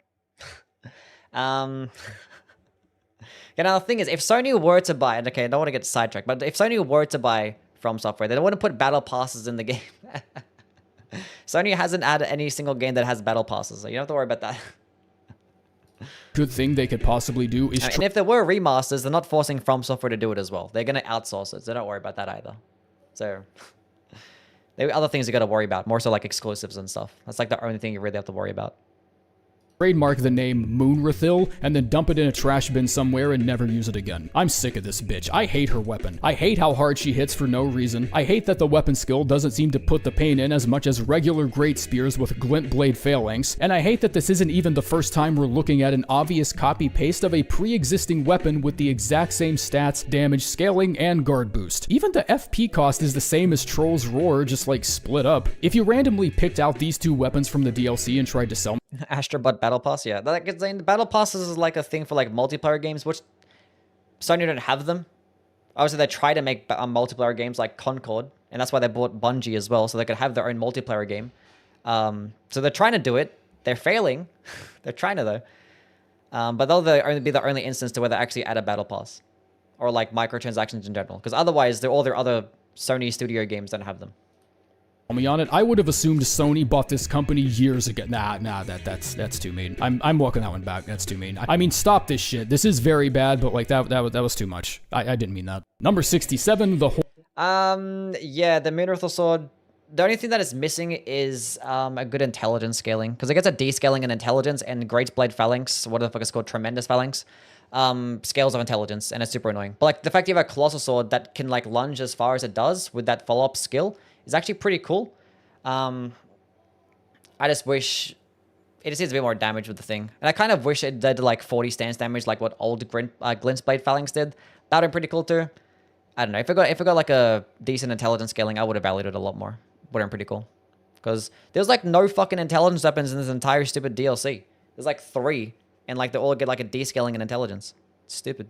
Horned Warrior Sword. I might put it a bit higher, but I guess it's valid, I guess. Horned Warrior Sword. Nah. What's up, Yui? How things, just man? Not a fan. I think almost every time I've went to use the skill on it and immediately go for a dodge, my character suddenly just needs a breather and ends up taking a club to the face. And that It's just the stamina cost is way too high. It only happens so many times until I finally make the connection that this hasn't really been a problem with any other weapon I try to use. Like, holy shit, am I unclogging Thamur's toilet? What single action could possibly be this demanding of so much stamina from one person? And the skill isn't even good. I mean, it does its job. It's good damage. I've busted a few decently large kneecaps with it, but nothing that'll ever justify the expense of like 80-something stamina. The horns do holy damage, which only scale off of faith, despite it being one of the weapon's weaker scalings, and I just never get tired of seeing that shit. I don't get tired of that at all. Number 66. Fucking so annoying. Yeah, if it just had... It might be some things to put it high, because it still is a power stance curve sword at the very least, and it gets like a projectile skill, but like the stamina cost needs to be like cut in half, probably even more than half. And if it had like a B scaling and faith, it'd probably be like an A tier weapon, but... The Deadly Poison Perfume Bottle. You know what? I don't have a clue. I don't have the faintest idea where this bottle should go, and judging by the discourse I see on it, I'm very confident in saying that's a pretty fucking crowded boat to be on. The unique skill is far from anything special. I mean, finding ways to activate talismans is certainly useful since we're talking about 20% more damage, but if that's all it does, it's probably not something you need to mention in the instruction manual, like most of us probably already know that. But using it near enemies can apply heavy poison on them too, not only giving you the buff from the talisman, but also leaving enemies susceptible to things like Poison Moth Flight and TPFB. The damage is considerably less than the other options due to its status application. I can't think of a single reason it needed to be a somber weapon, yet other status bottles like Chilling and Frenzy Flame just aren't, and all... Well, it's a somber weapon because it can't be infused, right? That's the... right? Other bottles except this one come with the benefit of pure elemental damage on a 1-pound weapon, so the physical damage here just feels like a step backwards. It has so many weird little bullet points tugging it in both directions when I think the only question that really matters here is why? What's the fucking point in this weapon? Because I don't see one. Number... Okay, so the point of the weapon, and the only reason, okay, is when it comes to perfume bottles, I talked about it earlier, that they're really good, only good as a secondary option. You can switch to it when you're fighting enemies that are weaker to a particular element, and you can have it with like a pure dexterity build and actually gain access to other elements. Now the thing is that the perfume bottle, it just scales off, it gets pure physical damage, so there's not really much of a need for it to be a secondary option, unless you're going to be using the skill to proc poison upon yourself, so you can use things like Kindred to Rot, Mushroom Crown, Poison Hand, and stuff like that. You can proc like instantly. And obviously you can proc Deadly Poison against the boss in an instant as well, which is like, you know, nice 4% damage over 30 seconds. And the funny thing is, with this skill, you actually don't even need to meet the requirements. So you don't even need to meet the requirements for Arcane to actually just use the skill. So you can use it at the beginning of the fight, proc Poison on your enemy boss with any build, gain the access to the buffs. I think that's its biggest use. In terms of like a secondary option, it could be okay. Like the running heavy attacks can like melt larger bosses pretty quickly. So if you have like a dexterity build or like maybe some arcane build where you're lacking in that area, you could use it.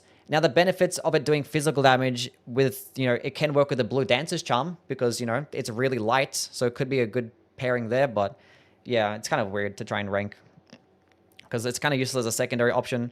It doesn't proc the multi-hit talismans, no. Perfumes don't proc them at all. If they did, they'd probably be S tier options.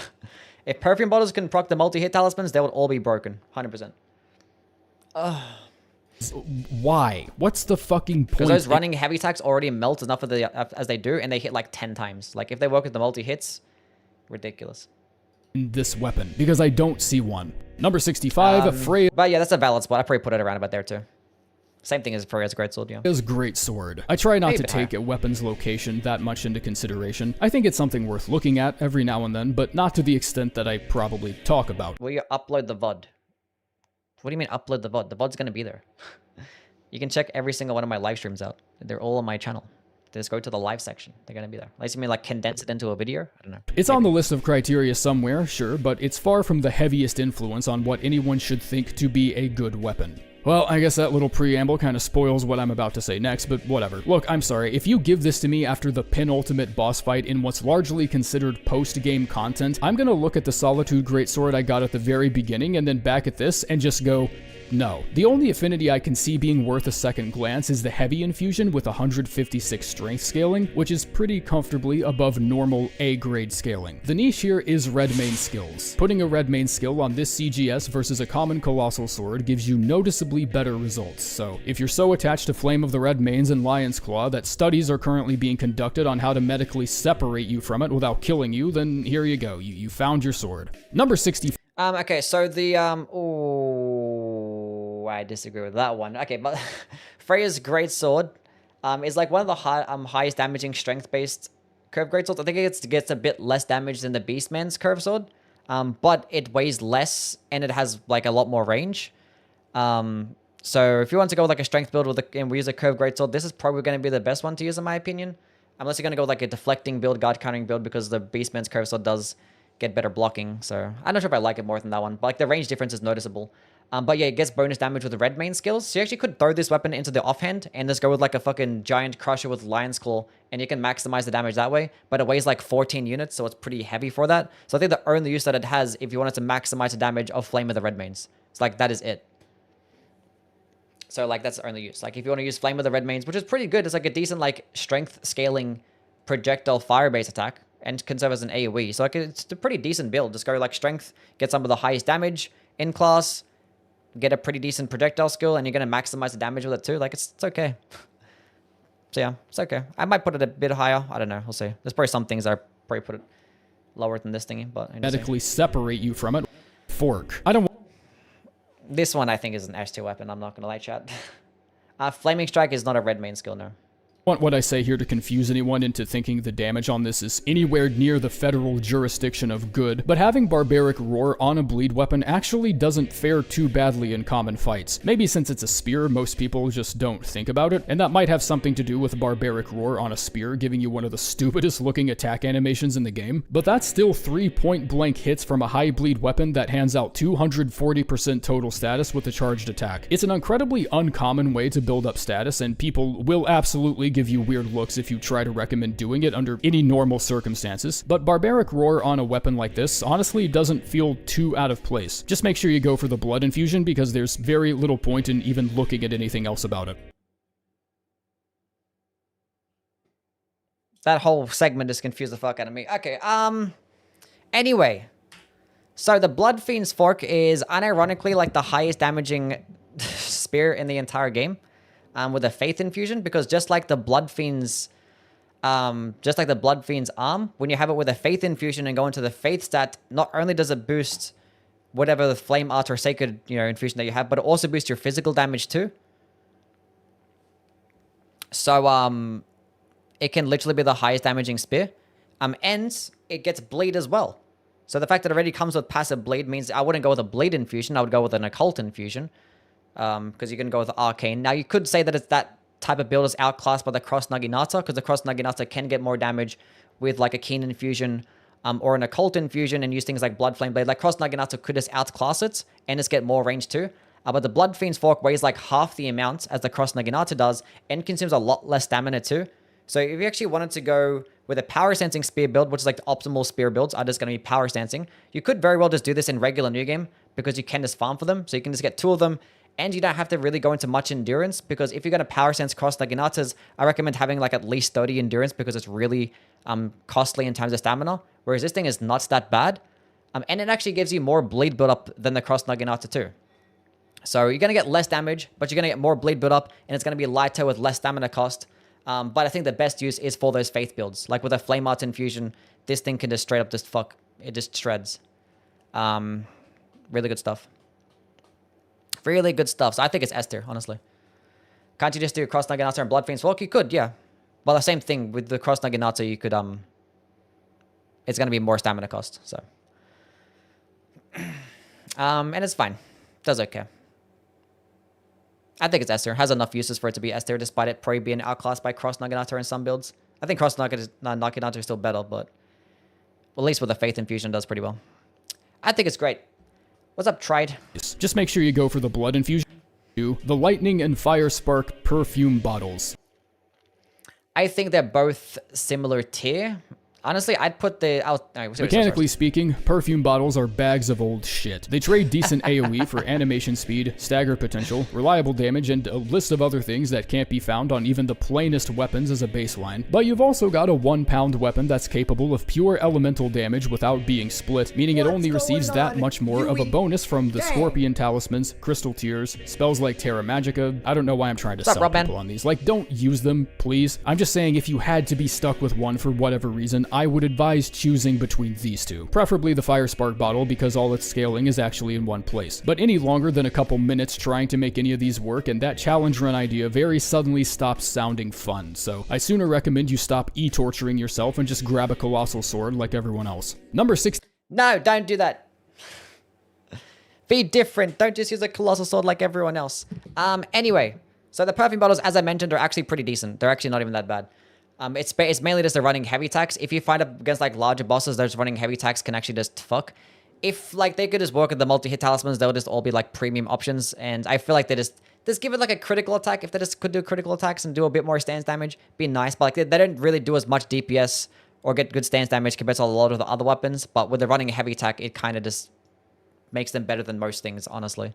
And the fact that they weigh much at all. And as you mentioned, pure elemental damage. So with like the Scorpion Charms and like the Shrouding Cracked Tears, that can put in work. Now, the thing is, as for the Fire Spark Perfume bottle, this one is actually one of the most useful ones because it's a way to give you fire damage with a dexterity build. Like it scales purely off dexterity requirements, and it gives you fire damage. With dexterity builds, you don't really get that option. So when you're fighting bosses that are weaker to fire damage, which there is a lot in the game, you can just go level up the Fire Spark bottle and then spam those running heavy attacks, and then you're going to be fucking up every single, like, Erdtree avatar in an instant.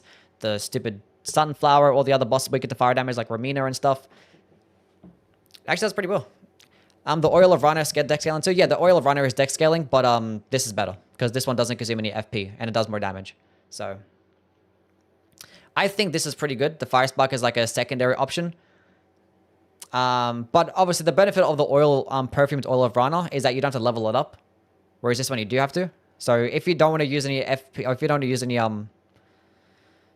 smithing stones, and go with the Oil of Rana, but this one is probably just better overall. In terms of the Lightning one, I think this is the best primary option. So if you actually wanted to go with the primary Perfume bottle, I think Lightning one is the best because you're going to go into Faith mainly, and that's where all the buffs are, like Golden Vow, Howler Shibuya, whatnot. And Lightning damage is the best damage type.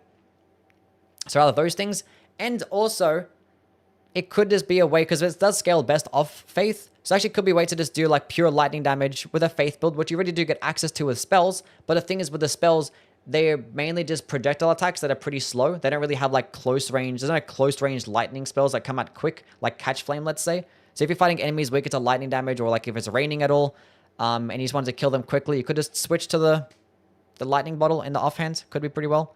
And you could save up on a couple of spell slots if you had like lightning damaging options. But lightning spells are probably some of the best spells for Faith builds, so I don't know. They're okay. I think I put them both like lower A tier. I sooner recommend you stop e-torturing yourself. I wouldn't want to call this Bob Staff Spear. This is probably valid. It's misleading or anything, but you did do a Golden Slam Asher Warren. I did a Ground Slam Asher Warren. Does that count? Same thing? Just be warned that A in Faith scaling at +10 is one of the lowest A's mathematically possible. The dex scaling is only slightly higher than strength, but you're better off just not investing in either. The Golden Archfire from its unique skill can also inflict bleed in the same way the actual spear can, but if I'm starting to list out positives I'm not even 100% sure are actually there by design, it might be time for me to admit this spear just isn't that great. Having holy damage and bleed on the same weapon probably satisfies some weird niche out there that I haven't thought about, but if you're in need of a coat rack that badly, I'm sure you can find a Kohl's nearby if you actually left your fucking apartment every once in a while. Number 60. Bro just like hates on everybody. That's funny. Yeah, the Bob Staff Spear. Gets a good fade scaling. I don't think it outdamages most other things, so like a Sacred Infusion, like some other great spears. Does get like the horizontal sweeping heavy attack, which is pretty cool. Gets bleed. The skill can be like an easy to use projectile. Can also proc bleed. Now, the annoying thing about the skill is that, like, the tracking isn't really that great, so enemies like to dodge around, you're going to miss out on a whole bunch of damage. It can consume a lot of FP, and you don't really have the options to, like, move around at all. So I don't really like it like that. But it's an okay weapon. It does fine. I forget what my exact opinions were on the skill. I think there was something else that I liked about it, and I forgot what it was. I don't know. Gotta go look back at my Great Spear ranking video. I forget where I put it. I think I put it like the B or the A tier. It was okay. I'm sure you can find a Coles near shield, even though detached passenger. The Black Steel Great Shield. Yeah, it's fine. I think it's outclassed by like the Haligtree Great Shield, because I think the Haligtree Great Shield gets like more guard boost, but like gets you just as good as like a holy damage negation stat. I think this one can get like 100% though if you have like a holy infusion or sacred infusion. Your doors can be repurposed as potential weapons. People know not to use shields as weapons, unless specifically designated otherwise, but great shields of the heavier variety become a tougher case to argue, because the damage output is usually pretty accurate to getting stapled to the floor by a vintage cabinet. 119 physical damage is barely enough to sorry, put the Ansbach bow? Yeah, Ansbach bow could have got higher. Scrape past work as a weapon isn't really insignificant. Thing is, if that's the strategy you're heading toward, you've got two perfectly viable letter openers willing and able to lend themselves to the cause. Talk about it as a shield. Anyway, the Black Steel Great Shield, when you have it with a holy infusion, can actually get you like 100% holy damage negation. So you actually can block the entire combo. Don't forget, not all projectiles from the skills do damage for the Jory Spear. Oh yeah, there was that as well. Yeah, some of them are just invisible. Because I think I did a run with it, and I was like, this is kind of... I forgot what my opinions were in the run. Yeah, it's okay. I don't care to use Great Shields as a damaging option, I'm sorry. Unless you're talking about the one that can get the highest AR, I guess, in the bone bow. I'm not here to talk about the bow. I don't think anyone who's ever... Ansbach bow is better, I'm sorry. They nerfed the fuck out of this shit in terms of status build-up. As soon as dog shit now. Made a ranking or a tier list on weapons has ever actually wanted to talk about the bow, because the bow itself sucks. Rancor shot, on the other hand, might be a contender. But it gets nice range. I think this is a nice spot for it, but I think the Ansbach bow should have been higher. For dethroning even rain of arrows as... no, it's not. That's just not correct. Nothing's touching that shit. Rancor shot tacks on an additional bit of frostbite buildup on top of whatever your arrows are doing, allowing you to inflict multiple status ailments at once, or just a shitload of frostbite, which is probably what you should be doing. That's probably its purpose. They nerfed the status build up way too much, but like it goes really far. Like the sniping capabilities, and it's like decent. It's a decent bow. It can proc frost buildup. Shitload of frostbite, which is probably what you should be doing. That's probably its purpose. It inflicts 90% of a normal arrow shot compared to the barrage's 80, in addition to 75% of the normal stat. And it does outdamage barrage. Where did I put this shit in my ranking list? I think I put it like top 5 bows, but it's still a fucking bow. Like I just build up. And it's the likes of hefty rot pots and bleed infused claws. I'm gonna need to see some fucking elbow grease. Number 58, Igon's Greatbow. I feel like... Where did I put this one? I'm forgetting my bow ranking list. I think I put Egon's not that high because I think I valued... I think Egon's does more damage with a strength build. Oh, I forget the damage numbers. I'm sorry, chat. Like it's been so long since I've even seen a bow with scaling that's even over the Golem Fist and the Blood Fiend's Fork. Marginally good. So when I saw 72 strength scaling on this, I almost thought I modded it by accident. Well, cool. A bow that might actually be okay for strength building. And unless you've got the right ammo and you're pointing it at the right target, the Golem Greatbow still ends up winning most of the time. But baby steps are steps nonetheless. If you've got the bow and the harpoons and Igon's Drake Hunt equipped for the Ash, and you just so happen to be aiming it at the head of a dragon, then dare I say you may actually be able to break skin every so often. When it comes to damage, any build that anchors itself around a bow is just not going to be good, and they shouldn't be. Bows, as they always have been, are supplementary weapons used to expand on an already established build. Perhaps in a different timeline, Simon's bowblade got cut from Bloodborne and eventually fell far enough down the pipeline to make it into this DLC, but it's not this one. Bows are supplementary, and even though Igon's bow might be a tiny step above the others, it's still not really an exception. Number 57. I forgot my opinions were on how it compares to like the regular Greatbow. But the purpose of Greatbows, yeah, is like secondary options. They're good like sniping tools if you want to hit enemies that are further distance, because you can like free aim and just hit them in the head, and they can actually do some decent damage. So, and Egon's Drake Hunt Asher War is like the best sniping Greatbow skill out there, so that's okay. But I forget how I like this one, because this is like the only other Greatbow that can be infused alongside the regular Greatbow, and I forget which one I fucking like better. The Sword of Dark. I forget which does more damage to certain damage levels. I think this one can out damage the regular Greatbow, but... Or the regular Greatbow can out damage this one, but it's only like at certain levels, because that one has a quality scaling. This one's just pure strength. I forget. Yes. Exact same scaling, exact same base damage. Both their special Sword of Darkness higher than some of the stuff. I don't know. Effects result in the exact same holy damage boost, and measuring the amount of effort it takes to obtain one versus the other honestly just sounds like an... Like, why doesn't it just have good scalings and faith? Like, why? Like, why not? Overcomplicated pseudo discussion. So deciding which one of these is better will ultimately come down to their unique skill and how the subsequent buff is applied. The darkness skill, unlike its light counterpart, applies a damage reduction to enemies it hits instead of just giving you a damage bonus outright. So I think it's pretty fair to say light wins out in the buff department just due to its convenience. The light skill can hit up to 4 times on the same target, resulting in a base of 244 holy damage versus darkness's 310. But this ignores one critical detail, which is that the damage buff from light is activated immediately as the animation starts, meaning the consecutive hits will get boosted by the buff as well. During the post-game, and especially in New Game Plus cycles, this gives the Sword of Light a pretty tremendous lead over darkness. Visual preference aside, the choice in efficiency here is pretty obvious. Yeah, these as damaging options are just awful. Like, you just use them once, that's it. Like, you use... Because the damage of these things are just terrible. Like, you use the one to debuff and use the other one to buff, and like the debuff is like borderline, like it helps maximizes your damage, but you're gonna get trade out every single time. Like every single time that you use it, you're gonna get hit because it's a long animation. So like it's not even worth it half the time just to go for like a 20% debuff. Like I don't know, it's okay I guess. Number 56, Raboth's Cannon. No idea what the it's probably the best. It's the best ballista for sure. Fuck a spell machinist is, but it kinda sucks that such a cool name for a faction gets only one canonical mention from anything in the whole DLC. Like, what would a spell machinist weapon even look like? A magic staff with a steam pump? Well, when you give me this little to work with, that's where my imagination goes. It'll only outperform the jar cannon if you take the time to apply a buff or two, thanks to its split damage, and the extra tracking when locked on is a nice benefit on paper, but I never really find it helping all that much, especially when the reload times on these are so uncomfortably drawn out that using them in a sniper's position alongside 9 different buffs is really the only way to guarantee some kind of value. And that usually involves a non-aggroed, unmoving target. If something is moving fast enough for me to need the extra tracking, it's probably on its way to kick my ass right now. So the benefit of like the Raboth's Cannon tracking is that it makes you go like insanely far. And the tracking can actually straight up just do like a 90-degree turn, like it literally can. Why is split damage bad? Never understood that, because you're going through 2 different defenses, that's why. So you're doing 2 different damage types, going through 2 different defenses, so you're just doing like less damage inherently.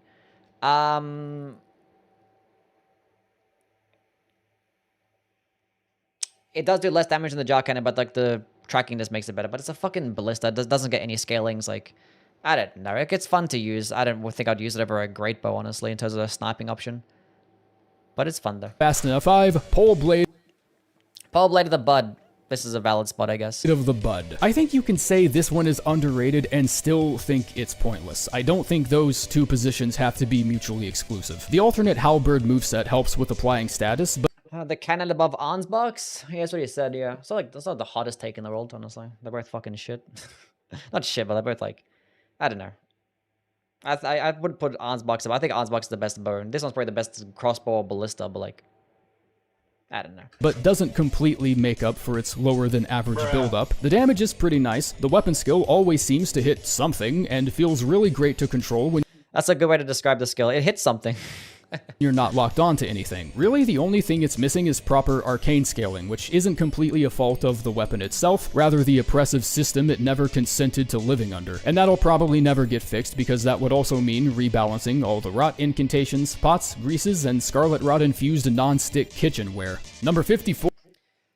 Yeah, so Pole Blade of the Bud, it gets a good moveset, it gets good range, it gets good scalings, it gets passive rots, and yeah, but like the thing is, the scaling doesn't really match up well with the status effects because, you know, doesn't actually, Scarlet Rot doesn't scale off Arcane, so it still takes a while to proc the Rot. You can do it faster with the skill against larger bosses.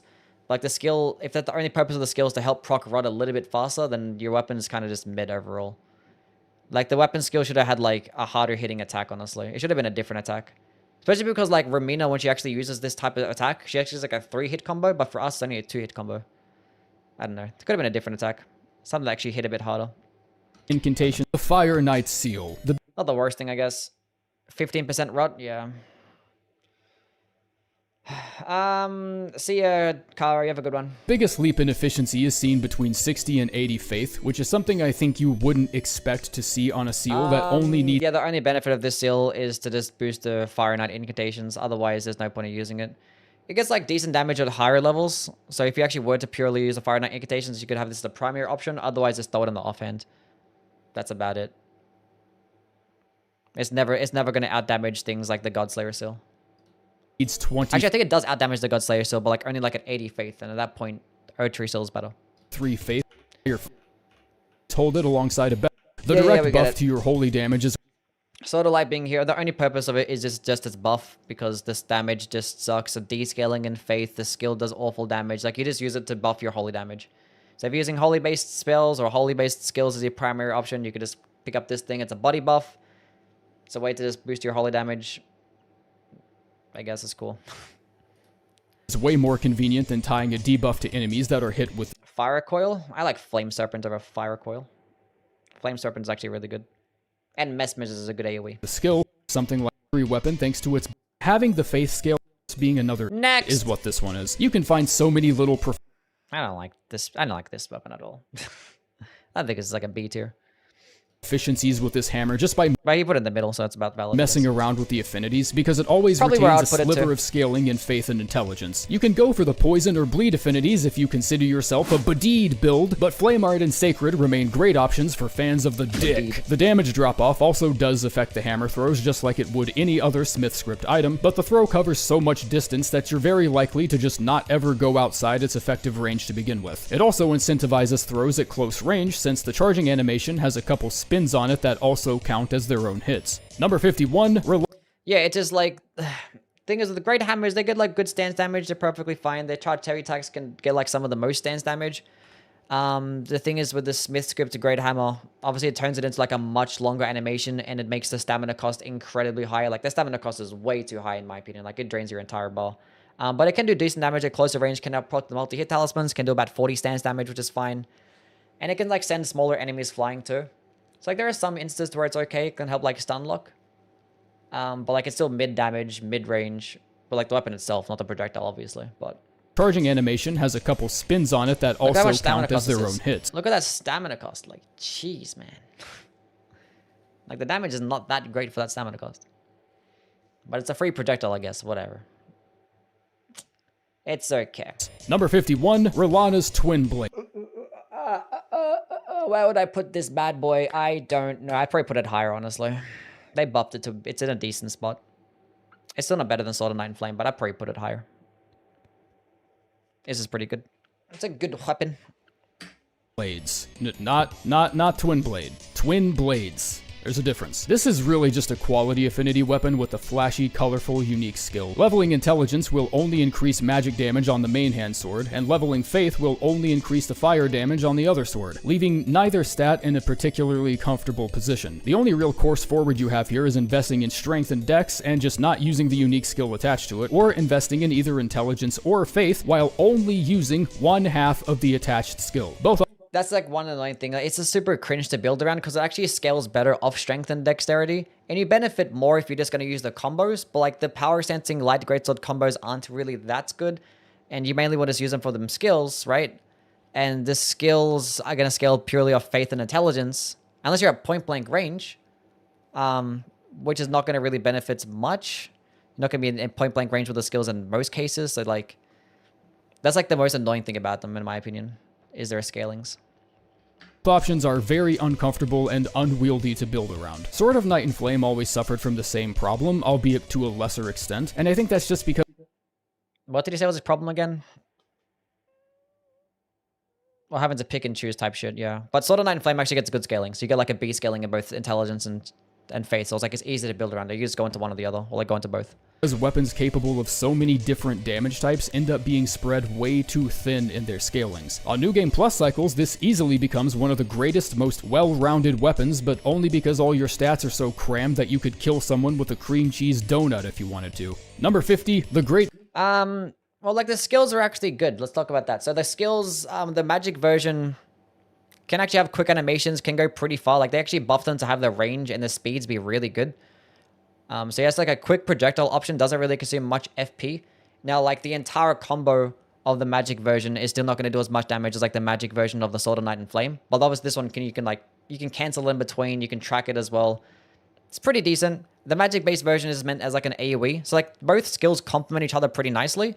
And actually can do decent damage. Like, I did an entire run with this thing and actually just fucks. Like, this thing just shreds. And now with the Rellana's cameo, with 45% more damage increase, with this holding onto it for a second, like, it actually can do really well.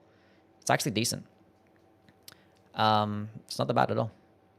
Not that bad at all. There are certain instances to where, like, I'd rather have Rellana's over the Sword of Knights and Flame, because Sword of Night and Flame, both skills have longer animations, whereas at least for the Rellana's Twin Blades, you have a projectile attack that comes out pretty fast. So, like, in some cases with the DLC, with some DLC bosses, they give you, like, shorter openings and you have some distance.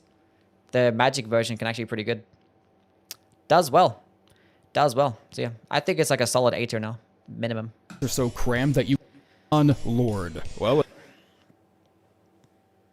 Valid spot as well. We'll see what he puts higher than this, but valid. It's not bad. I constantly had trouble testing the full damage on the skill combo because shit would just die before I could even finish it, so it's absolutely not a bad weapon, mechanically speaking. But specifically regarding lost potential, this might be the single weapon that suffers the most. I feel like there's a certain pressure that comes with developing weapons like these because when you give their ownership to a literal god, it comes with the expectation that you're going to feel like a god when using them. And I don't feel like a god, Miyazaki. Mercilessly spanking small enemies not a single person has ever had trouble with, and then getting MMA kicked out of the same skill combo by a horned warrior off screen doesn't make me feel like a god at all. It makes me feel like a goddamn moron. Number 49, yeah. I didn't even like defend this shit, bro. Like, fuck this weapon, bro. Like, the skill is okay. It gets hyper ammo. I can, like, stun lock. It's pretty good. Decent damage for this FP cost as well. Like, it's nice, but, like, the holy pillars scaling off faith and getting, like... Oh, it's so... so I'm scaling for intelligence and getting a D-scaling in intelligence. Like, this shit should have been... Oh, I don't want to talk about it. Fuck this weapon. Should have had a unique moveset. Should have had a blood flame heavy attack. Should have had much better scalings. Fuck. Green doesn't make me feel like... The split scaling just... Maternal stuff.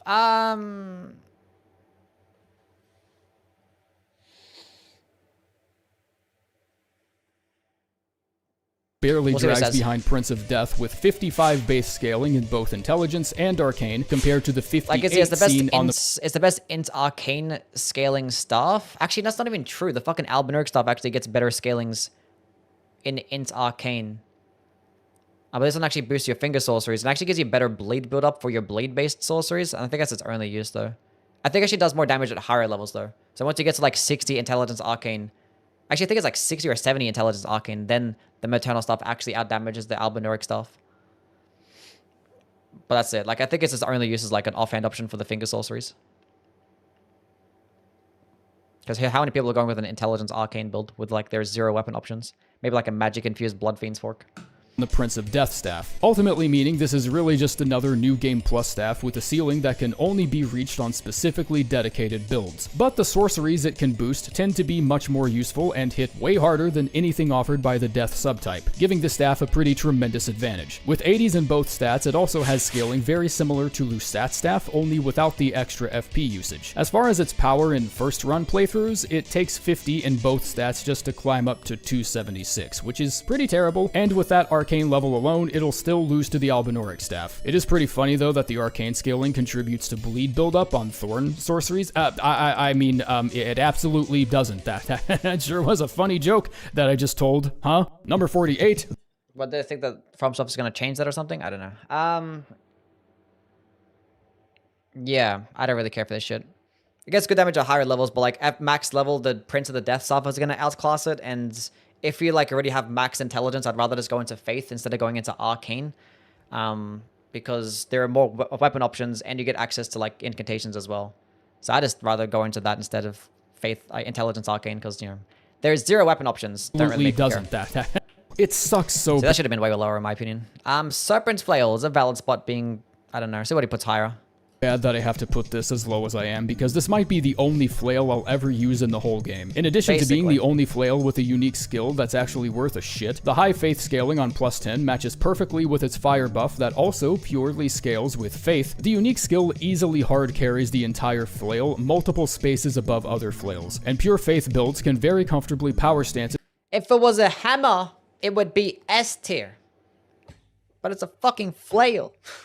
With a flame art flail of their choosing. Most of where this weapon comes up short can really just be said about the state of flails in general. Charging a heavy still takes way too damn long, and oil pots don't really synergize with it that well, since the fire damage on the weapon itself usually hits an enemy and gets the oil bonus before the actual explosion from. Yeah, the oil buff fucking sucks. Who cares about the fucking the buff ever has a chance to. Number 47, Quail. Fuck the oil buff.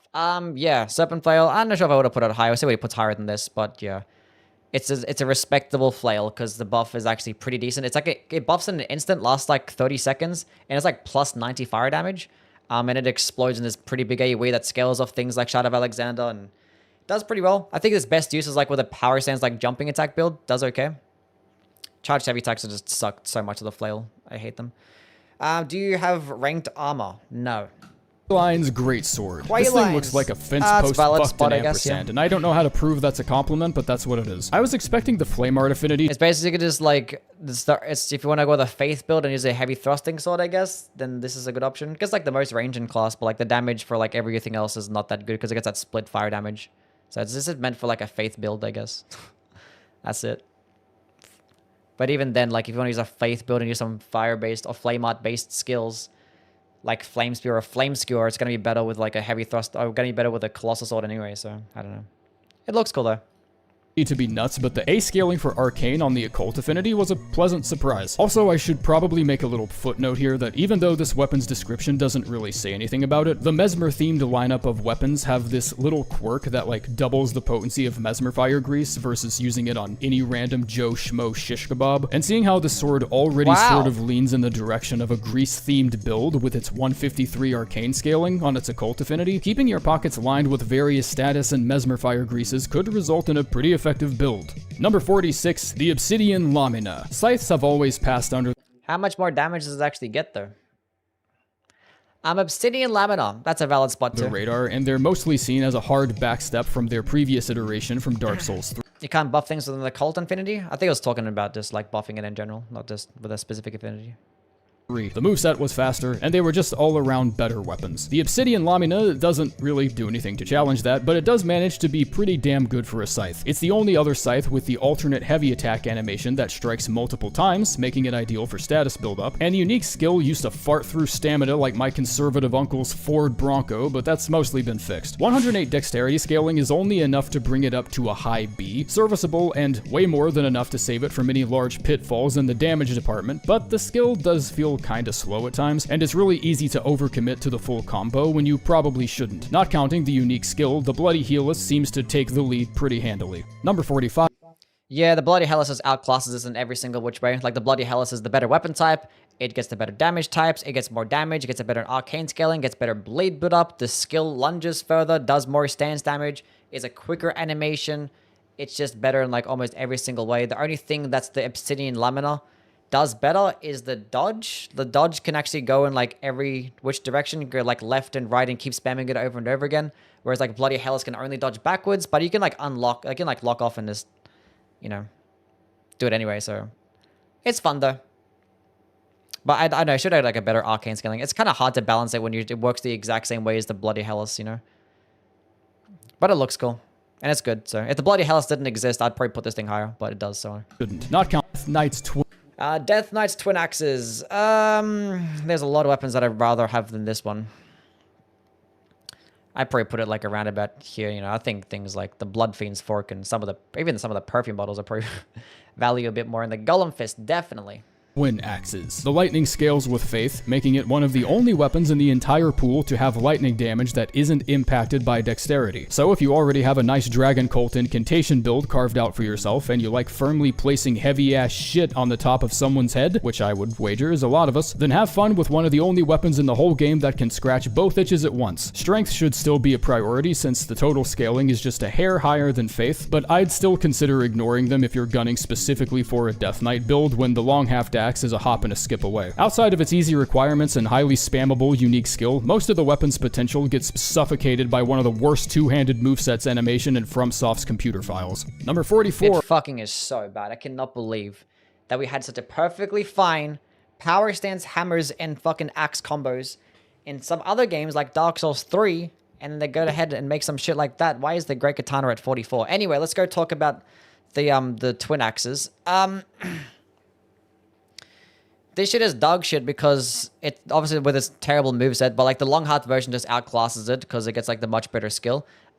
This thing actually lunges in further and it can like stun lock a bit better, but it's like makes it harder to aim, which is pretty annoying. And sometimes it can like overshoot its target, but it actually can just do some nice damage with the multi-hit talismans. If you like dodge out and dodge back into it, it's pretty cool. It's fun to use. I like using it. But the power stance combos are just awful. Like if I had like a unique power stance combo, I probably would value it a bit more. Still wouldn't like it as much as a long half axe. Outside of its one of the worst two. It's a katana, but it's great, and it comes with one of the most unenthrallingly basic weapon skills that begs to be removed immediately upon use. But the weapon itself is actually not. Overhead stands, overhead stands got like indirectly buffed because of Rellana's cameo now, because Rellana's cameo obviously now does boost it by 45% more damage, and overhead stands can actually make it do more damage with Rellana's cameo than things like repeating thrust and blood tax, which is pretty cool. But the thing is, you have to like wait a second to get there, you probably get stuck in a longer animation. I still wouldn't like it over those things like repeating thrust and blood tax, because those can like hit more, and basically just as long as animation, do more status build up, and actually give you access to piercing damage. So, but overhead stance is not that bad anymore. But I wish like that one of the versions was like a hard hitting stance breaking one, and then you had like the 3-hit swing. I would have liked that better, but yeah. It's not bad at all. The mix of thrusting and slashing attacks in its basic moveset helps it out against different types of enemies. The strength and dex requirements accurately reflect how it scales. 145 base damage is nice enough, and every single affinity scaling is happily dancing in the space of good enough, all alone and throwing its own party. Its beauty is shown through its modesty, and its unwillingness to impress anyone is more attractive than the most decorated spears and axes. And none of that matters because it still gets left behind by the only other two great katanas in the DLC. Number 40. No, it doesn't. The Great Katana is the best Great Katana. Anyway. It's the best one. Okay, so now Great Katanas are kind of like curved Greatswords. They actually can get you access to like, they basically have just as fast as movesets, but give you access to more damage types, have just as much range, actually give you passive bleed. Now, curved Greatswords have better heavy attacks, faster heavy attacks. And actually get you more hype armor. Great Katanas don't really get you hype armor at all, which is kind of annoying. It's like the major downside. But the thing is, you get like insane range and you get really fucking good AR. And you can use some poking attack types of skills. Like things like repeating thrust and blood tax. And you can make for just busted, broken ass builds. It's ridiculous. It's ridiculous. Paired alongside Blood Flame Blade or having a Cult Infusion. It's silly. Now the reason why I prefer the regular Great Katana over like the Dragon Hunters and the what's the other one, Rakshasas, because obviously it can be infused. You can pair it alongside Blood Flame Blade to get way more bleed build up and just way more damage, honestly. That's just the main reasons. The other ones, they could be okay, like they're decent. All the Great Katanas are good, but this one just unwillingness to impress. Like they can be pretty annoying. Like you just have to pair it with like repeating thrust and blood tax. Like if you just don't have it with those two things. And like overhead stance with Rellana's cameo, you're not going to really like how they feel. Is there any other skill that I'd use? Spinning slash could be okay as well. I don't know. Gets left behind. I mentioned this previously in another Sword of Knights. I like the Sword of Knights. This is like a kind of valid spot. I probably put it higher, but I like it. Video, but both knight-themed weapons, being the sword and claws, have magic damage that only scales with dexterity. This actually used to have an intelligence requirement before 1.12 and they got rid of it. Not tying a specific element to a specific stat, I think is a generally good approach. It had an intelligence scaling and they removed it, probably for some like lore reasons, but that's annoying. But there would have been like another fucking dexterity intelligence weapon, like, jeez.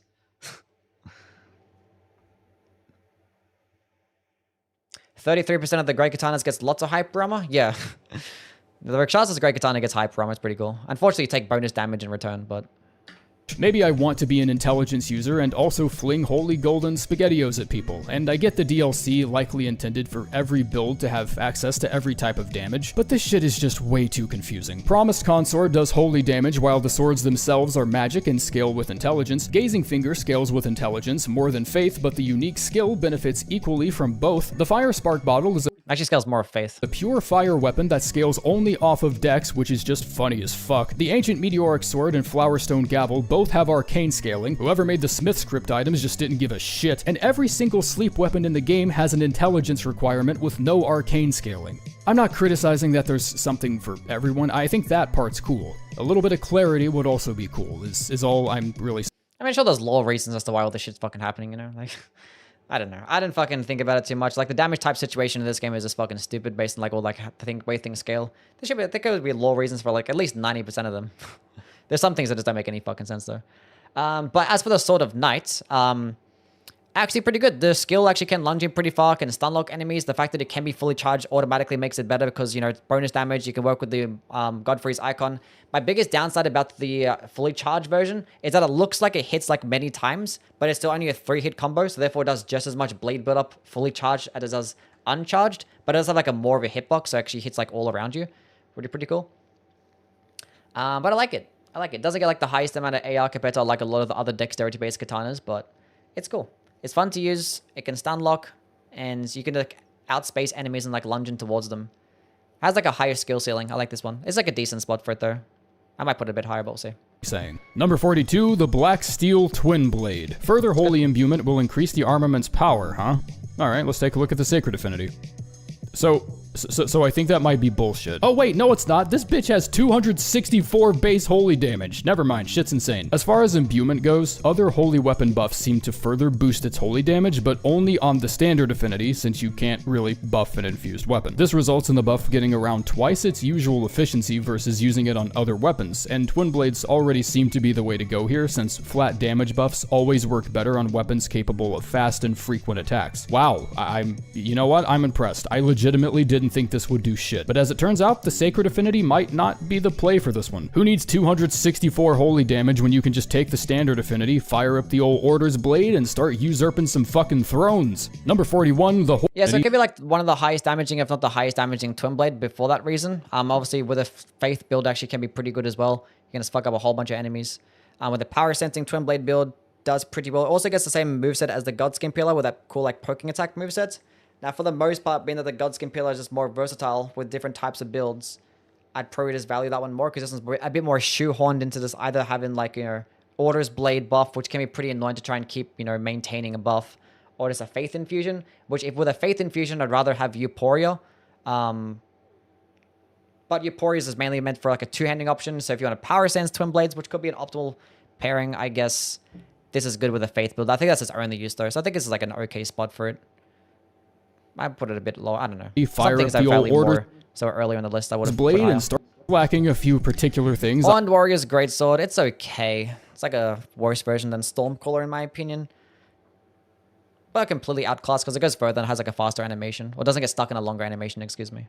I would have preferred on the weapon. A little more Faith scaling probably would have been nice, especially since the unique skill has a bit of holy damage attached to it, but it's great for hitting fuckers through walls and around corners. The skill is a good eat shit I win button to whip out if you're being surrounded and just don't feel like playing the game for 2 seconds. And it turns out being sucker punched by a horny tornado is pretty unhealthy for the old kneecaps, measuring in at 57 total poise damage. The basic R1s are pretty weak, and the weapon can't be buffed or infused or any of that business, but the massive range and stopping power on the unique skill already feels like it's doing enough work anyways, so. Number 40, the Mesmer Soldiers.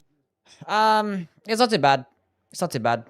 Like, it does have, like, nice range with the skill. Obviously, as you mentioned, like, you can just fuck up a bunch of enemies all at once. Against, like, bosses, it's okay. Like, you don't get, like, against smaller enemies, you're not going to stun lock them as well as Stormcaller, but you're not going to get stuck in a longer animation like you would with Stormcaller. But obviously, if you're using Stormcaller, you're more likely using a weapon that can be infused, so you can change it up depending on what boss that you're fighting. So it's okay, but like, it's average damaging. It gets like a face scaling and no like elemental damage either. It's kind of weird, but Axe. Damn, This has a small window of potential to be a status weapon if you invest in the occult affinity and lather it up with some status grease, mostly because the attack string borrows the animations of the war affinity and is that the second time you said that? Like buff with the occult affinity? lather it up with some status grease. Window of potential to be a status weapon if you invest in the occult affinity and lather it up with some status grease, mostly because the attack string borrows the animations of the warped axe, which has very little downtime between its first and second R1. Most of the affinities here aren't really spectacular, but this could be one of those atypical What the fuck is that attack? I've never seen that horned warrior do that. The fuck? Ignis, thank you for the follow. situations where it might not even need an affinity at all. 62 strength and dex scaling out of the box is already all you need for a quality affinity weapon, and on good quality builds that emphasize strength and dex, it seems to outdamage almost every other standard axe in the game. Granted, going above and beyond in the axe bracket doesn't really require Olympian strength or anything, but hey, a W is a W. Number 39, the... Yeah, it gets bonus damage on, like, elemental builds, and I think that's its only use, right? Elemental infusion is like the only thing. Otherwise, you just outclassed. It's just outclassed by the warped axe. So the warped axe just gets way more damage, and the exact same moveset, and this gets better status build up too. It gets bonus status build up when you have it with like bleed or frost infused. Yeah, so the warped axe just outclasses this one, but it's not too bad. It does well like with elemental builds. That's about it though. But even then, I think the warped axe might do better even with those elemental builds, because the warped axe actually gives you like a split like strength ends like faith or intelligence scaling depending on what you're actually using. So with the warped with the Messmer Soldier's axe, it gives you like a pure like faith or intelligence scaling, and you don't get good scalings in any other stat. And being that you're later in the game anyway, more likely than not, you're probably gonna have a hybrid build. So warped axe probably still just out damages it, because you would be having like a strength ends like a... Yeah, so I think even then, I think warped axe completely outclasses this actually. So I'll put this lower. Doesn't really require... If the warped axe didn't exist, this would honestly be like justified to be higher, because like the two-handed axe moveset, this one specifically, is actually kind of cracked. Probably one of the best two-handed weapons in the game. The warped axe is. He's talking about the Sword of Night? Yeah, he just talked about the Sword of Night. Put it at 40 something. Not a bad spot. I don't know. I'll put it Olympian. And there's too many fucking heads. Gazing Finger, unironically, is not even that fucking bad. It's actually pretty fucking goated. It would be an S tier if it actually worked with the Shard of Alexander and Godfrey's icon, but it doesn't. In this game, like an alarming amount of heads. Lamenting Visage, Sunflower Blossom, Family Head, Celebrant Skull, Ancestral Infant Head, Grafted Dragon, Falling Star Jog. It's like a half a point, I guess. Why are there so many heads? I can see the problem developing here that I did with Rellana's twin blades and the like, which is that I really just feel like the weapon is trying to be too many things at once, and leveling yourself in a certain direction is going to result on you missing out on something no matter what. Depending on how you've built yourself, this can be the lightest colossal R1 bonker of all time with a useless unique skill, or a 15-pound catalyst that jizzes mountains of pure concentrated pissed off. Number 38, the I get like annoyed sometimes, because like if we have like such different like styles of making a video. Like when I'm talking about the weapons, like there's so many things I want to talk about and mention. Okay, so the Gazing Finger. Useless skill. He said it's a useless skill if you're gonna go all into the damage of the weapon. So like what he's saying there is kind of true, because like when you have weapons that scale off a particular stat, but they get shitty scalings in that stat, you're picking and choosing between like good weapon damage or really good skill damage, which is true for this weapon because it gets like a fucking D scaling in intelligence or some shit, right? And an E scaling in faith, and it scales off those stats. And being that it's a holy damage, it actually scales better off faith. But like, so this thing is basically like a strength faith based weapon, because the skill does scale purely off that. So once you actually meet the soft caps for 54 strength, the 200 soft cap 54 strength, you'll probably just go into like, you know, faith is better as a late game weapon, which thankfully you get it later in the game.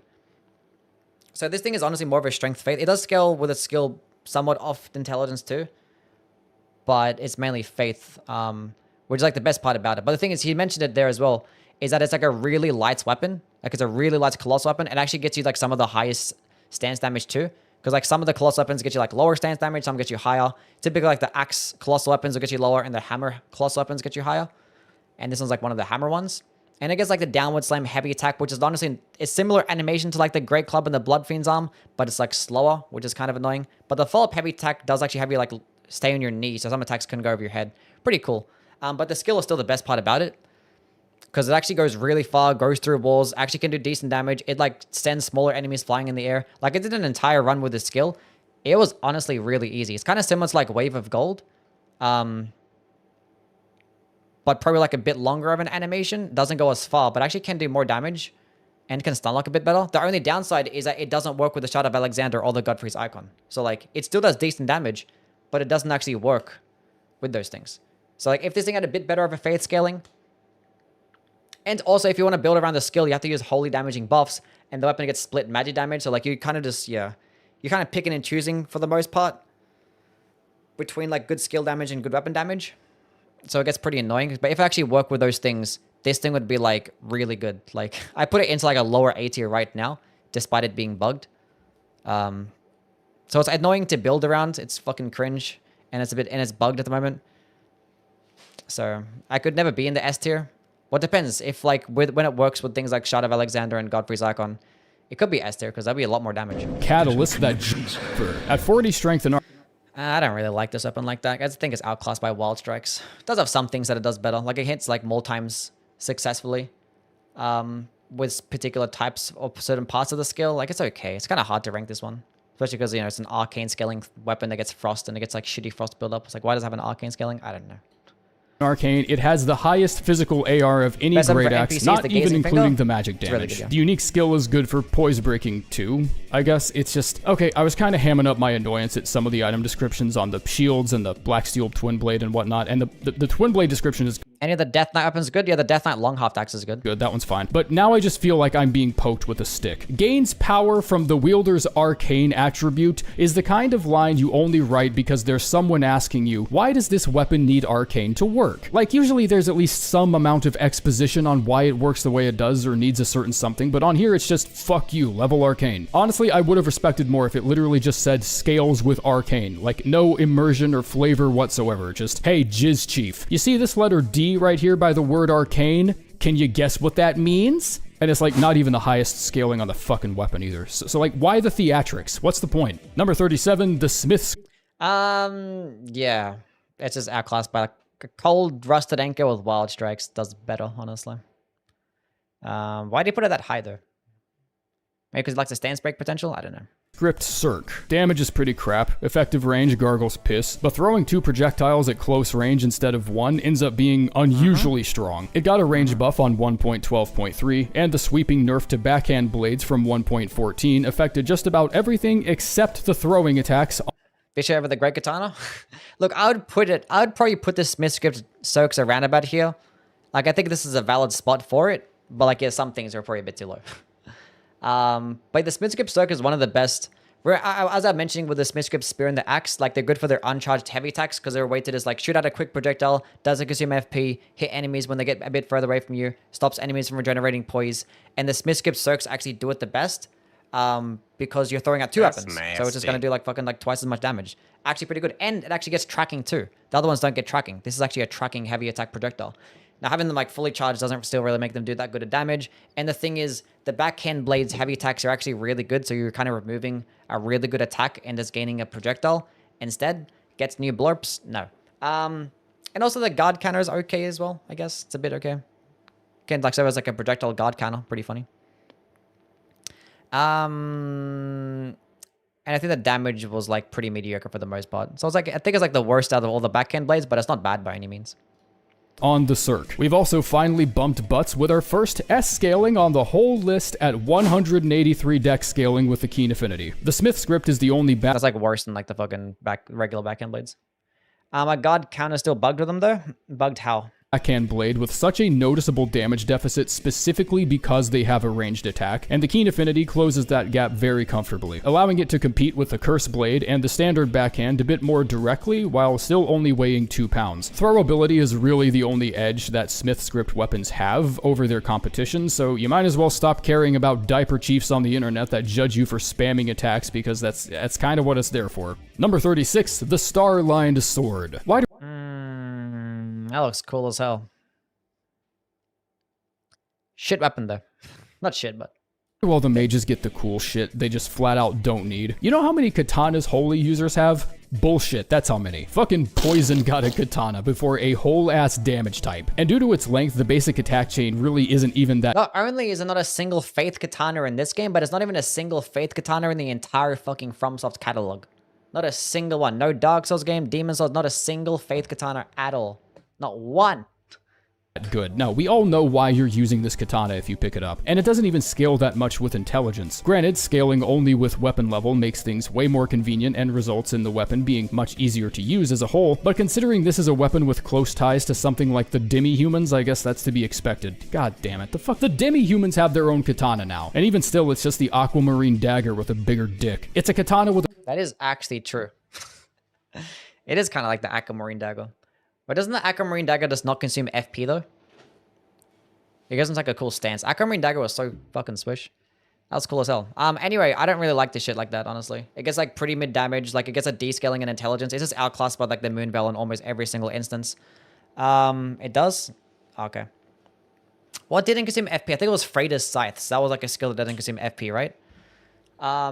Yeah, it gets like okay stun lock potential. But like most of the damage comes off like the final swing, which a boss is like never going to let you get there. And there's like certain delays between the attacks with the skill that make me not really like it. And combined with this like pretty poor range, pretty low AR with the weapon directly, I don't really like it like that. I think the Sword of Night is way better as a pure dexterity option when it comes to a katana. That one's just fucking better in my opinion. It can stun lock better, lunge in further, and get like basically just as much damage. Also with the Sword of Knight's heavy attack, it does like the double swiping attack that the Serpent Bone Blade gets, which honestly I don't really like at all.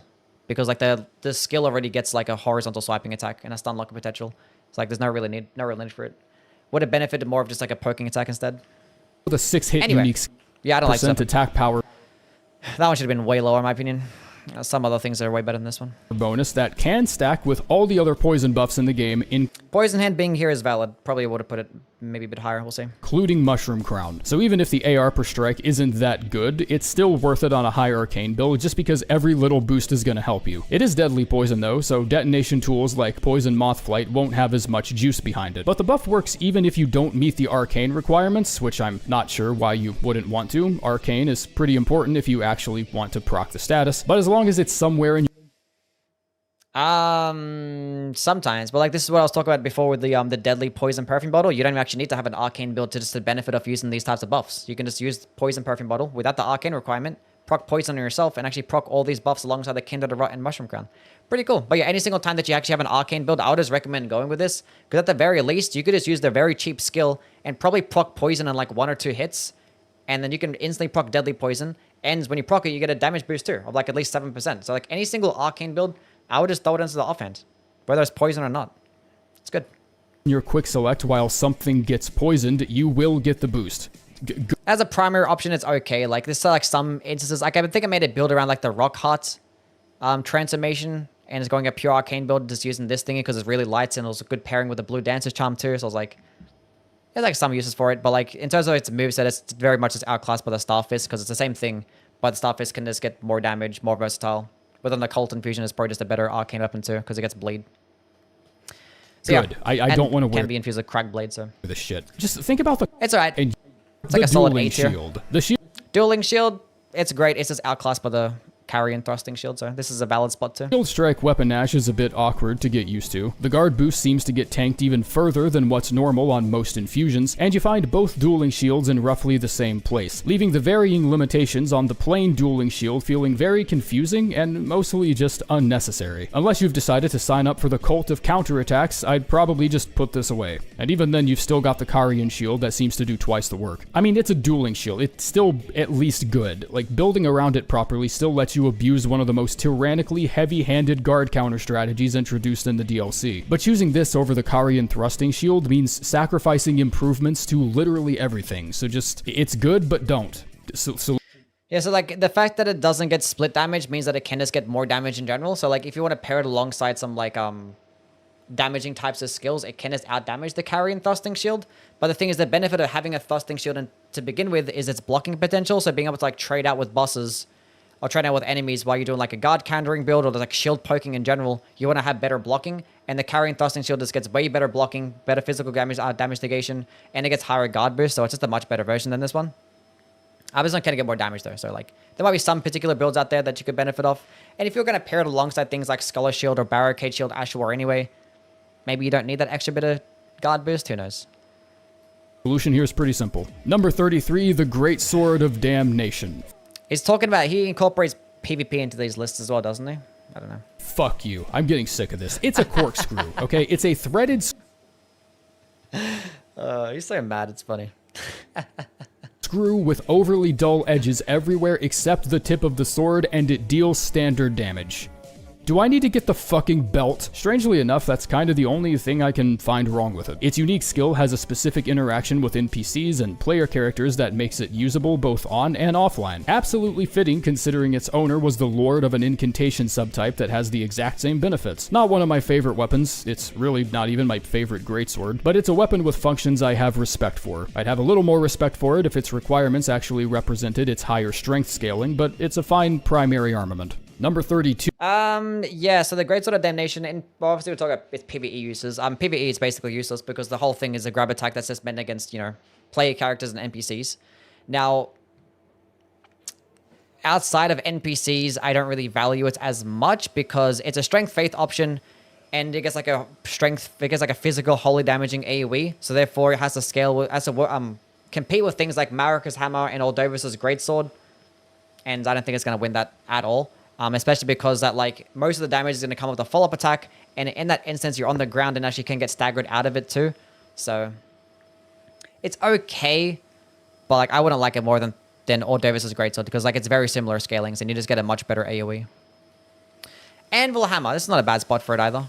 It's okay. Number 32, the Anvil Hammer. Being a bit on the heavy side matters very little in the grand scheme, and the benefits a weapon is capable of bringing to a build are almost always considered as a first priority. But maybe it's time to finally draw a line, because holy shit. This colossal weapon is so special that it gets its own attack scaling ID, where its physical damage scales with all 4 of the required stats, but your faith stat also influences its fire damage, which creates a pretty absurd AR on good strength faith builds. In terms of powerful slaps, this hammer is quite possibly the slappiest, but I feel like 22 in the weight department is enough that if somebody says, yeah, that's too heavy, complete and total understanding is the only respectable response. I like being able to hand out 4-digit damage on a single R1 like Oprah Winfrey hands out cars, or like Sony hands out unemployment letters. I also like not having degenerative knee problems due to the massive strain of carrying a fucking stove over my shoulder. Number 31, the problems. Okay, so your Anvil Hammer can get the highest AR in the entire game at max level, which is pretty cool. But the thing is, like, am I going to value it the most at max level?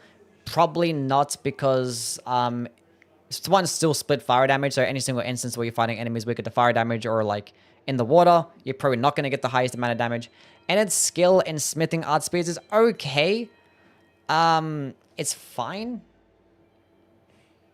But, like, when you fight, it still has, like, a longer animation and doesn't get, like, infinite hype drama. So when you're fighting these quick quick DLC bosses, it's not going to be the best thing. And I still think it's somewhat outclassed by Eruption, because Eruption gets the exact same animation skill, but it gets, like, a lava AoE instead. And with things like the Talisman of the Dread, it's just going to do more damage. So if you have, like, a strength-infused, like, Giant Crusher, let's say, with Eruption, it's just going to hit harder with its skill. But Smithing Art Spears can actually do piercing damage, which is pretty cool. And also it does more stance damage. It does like 40 stance damage with the skill, which is pretty good. It's still like less than like a charged heavy attack. Like charged heavy attacks might still outclass it, but this thing can do it in an AoE. It's like the whole weapon is like a very hard hitting weapon. Get some, like, you know, you get an AoE option, get piercing damaging option, which is pretty cool. I think that's its biggest use. But it's not going to be better than things like, you know, a Giant Crusher, in my opinion, with particular types of weapon skills that could just hit harder. But it's good versatility. I think it's like a solid, like, A tier. That's good. It's alright. The massive strain of carrying a fucking... but, like, obviously, you're not going to be at max level for, like, you know, most people aren't going to be at max level. So, like, if you're at these medium levels, like 150, it's not going to be the hardest hitting colossal weapon.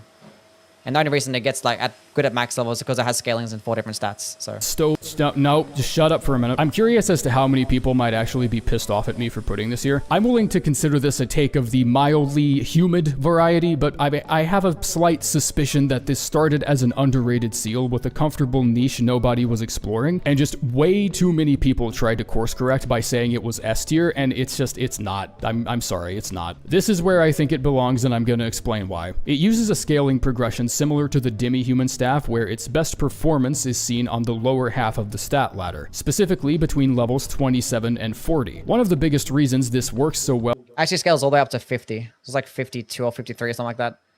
So between the levels of 27 and 53, this is the best scaling staff, but you get in the DLC, so. On the demi-human staff is because it's a catalyst you can easily. Only you could glaze. I'm not glazing piercing damage. I just mentioned piercing damage. Just because I can't even talk about piercing damage anymore without getting accused of glazing it. Like, it's cool that you have a colossal weapon that can get multiple damage types. That's cool. Get to in like 5 minutes, and the main stat requirement is much lower, giving players a very large window of optimal performance. This sort of scaling progression is not an easy sell on a post-game item. If I'm hopping into the DLC with 27 faith, that either means I'm a shitty faith build that keeps getting distracted, or I've just been passively leveling it as a substat to complement something else I'm much more comfortable with. Or I'm trying to make magma work for the 59th goddamn time. Number 30, So why did you put it that high then? Yeah, so it's one of the highest damaging at like those like medium levels. But when you get it in the DLC, you're probably more likely than not it's going to be above level like 50 faith anyway. Let's have like a split faith build. So the only benefit that it does have is to boost your Rings of Light incantations, which do include Discus of Lights and Multi-Layered Ring of Lights. Radagon's Ring of Lights, and actually, which also the Golden Order Seal boost them as well. But the Golden Order Seal boosts them by 10%. This one actually boosting them by 15%. So it's a decent seal. But like as a primary option, it's still very niche based on the point that you actually get it in the game. So I think it's only really useful as an offhand option. So I'd put it lower, honestly. Comfortable with.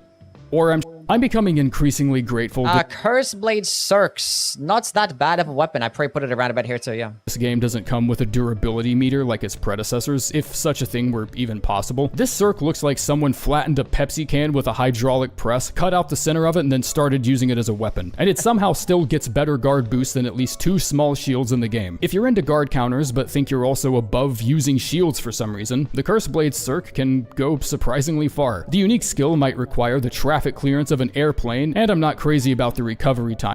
There's plenty of, there's the deflecting tier. Why are you saying using a guard countering build without a shield? That's like as if not a viable thing. We have the deflecting tier now. I'm after using it either, but it can be boosted by so many different talismans and builds that I'm willing to use it anyways. Even the kick at the end of the combo gets boosted by Shattered Stone, which is honestly just kind of impressive that they even thought to do that. Number 20. I don't know about that one. Anyway. Curse Blade Cirque. So it actually is like, it gets like relatively high damage with the dexterity build. It can get like, I think it's like just a bit less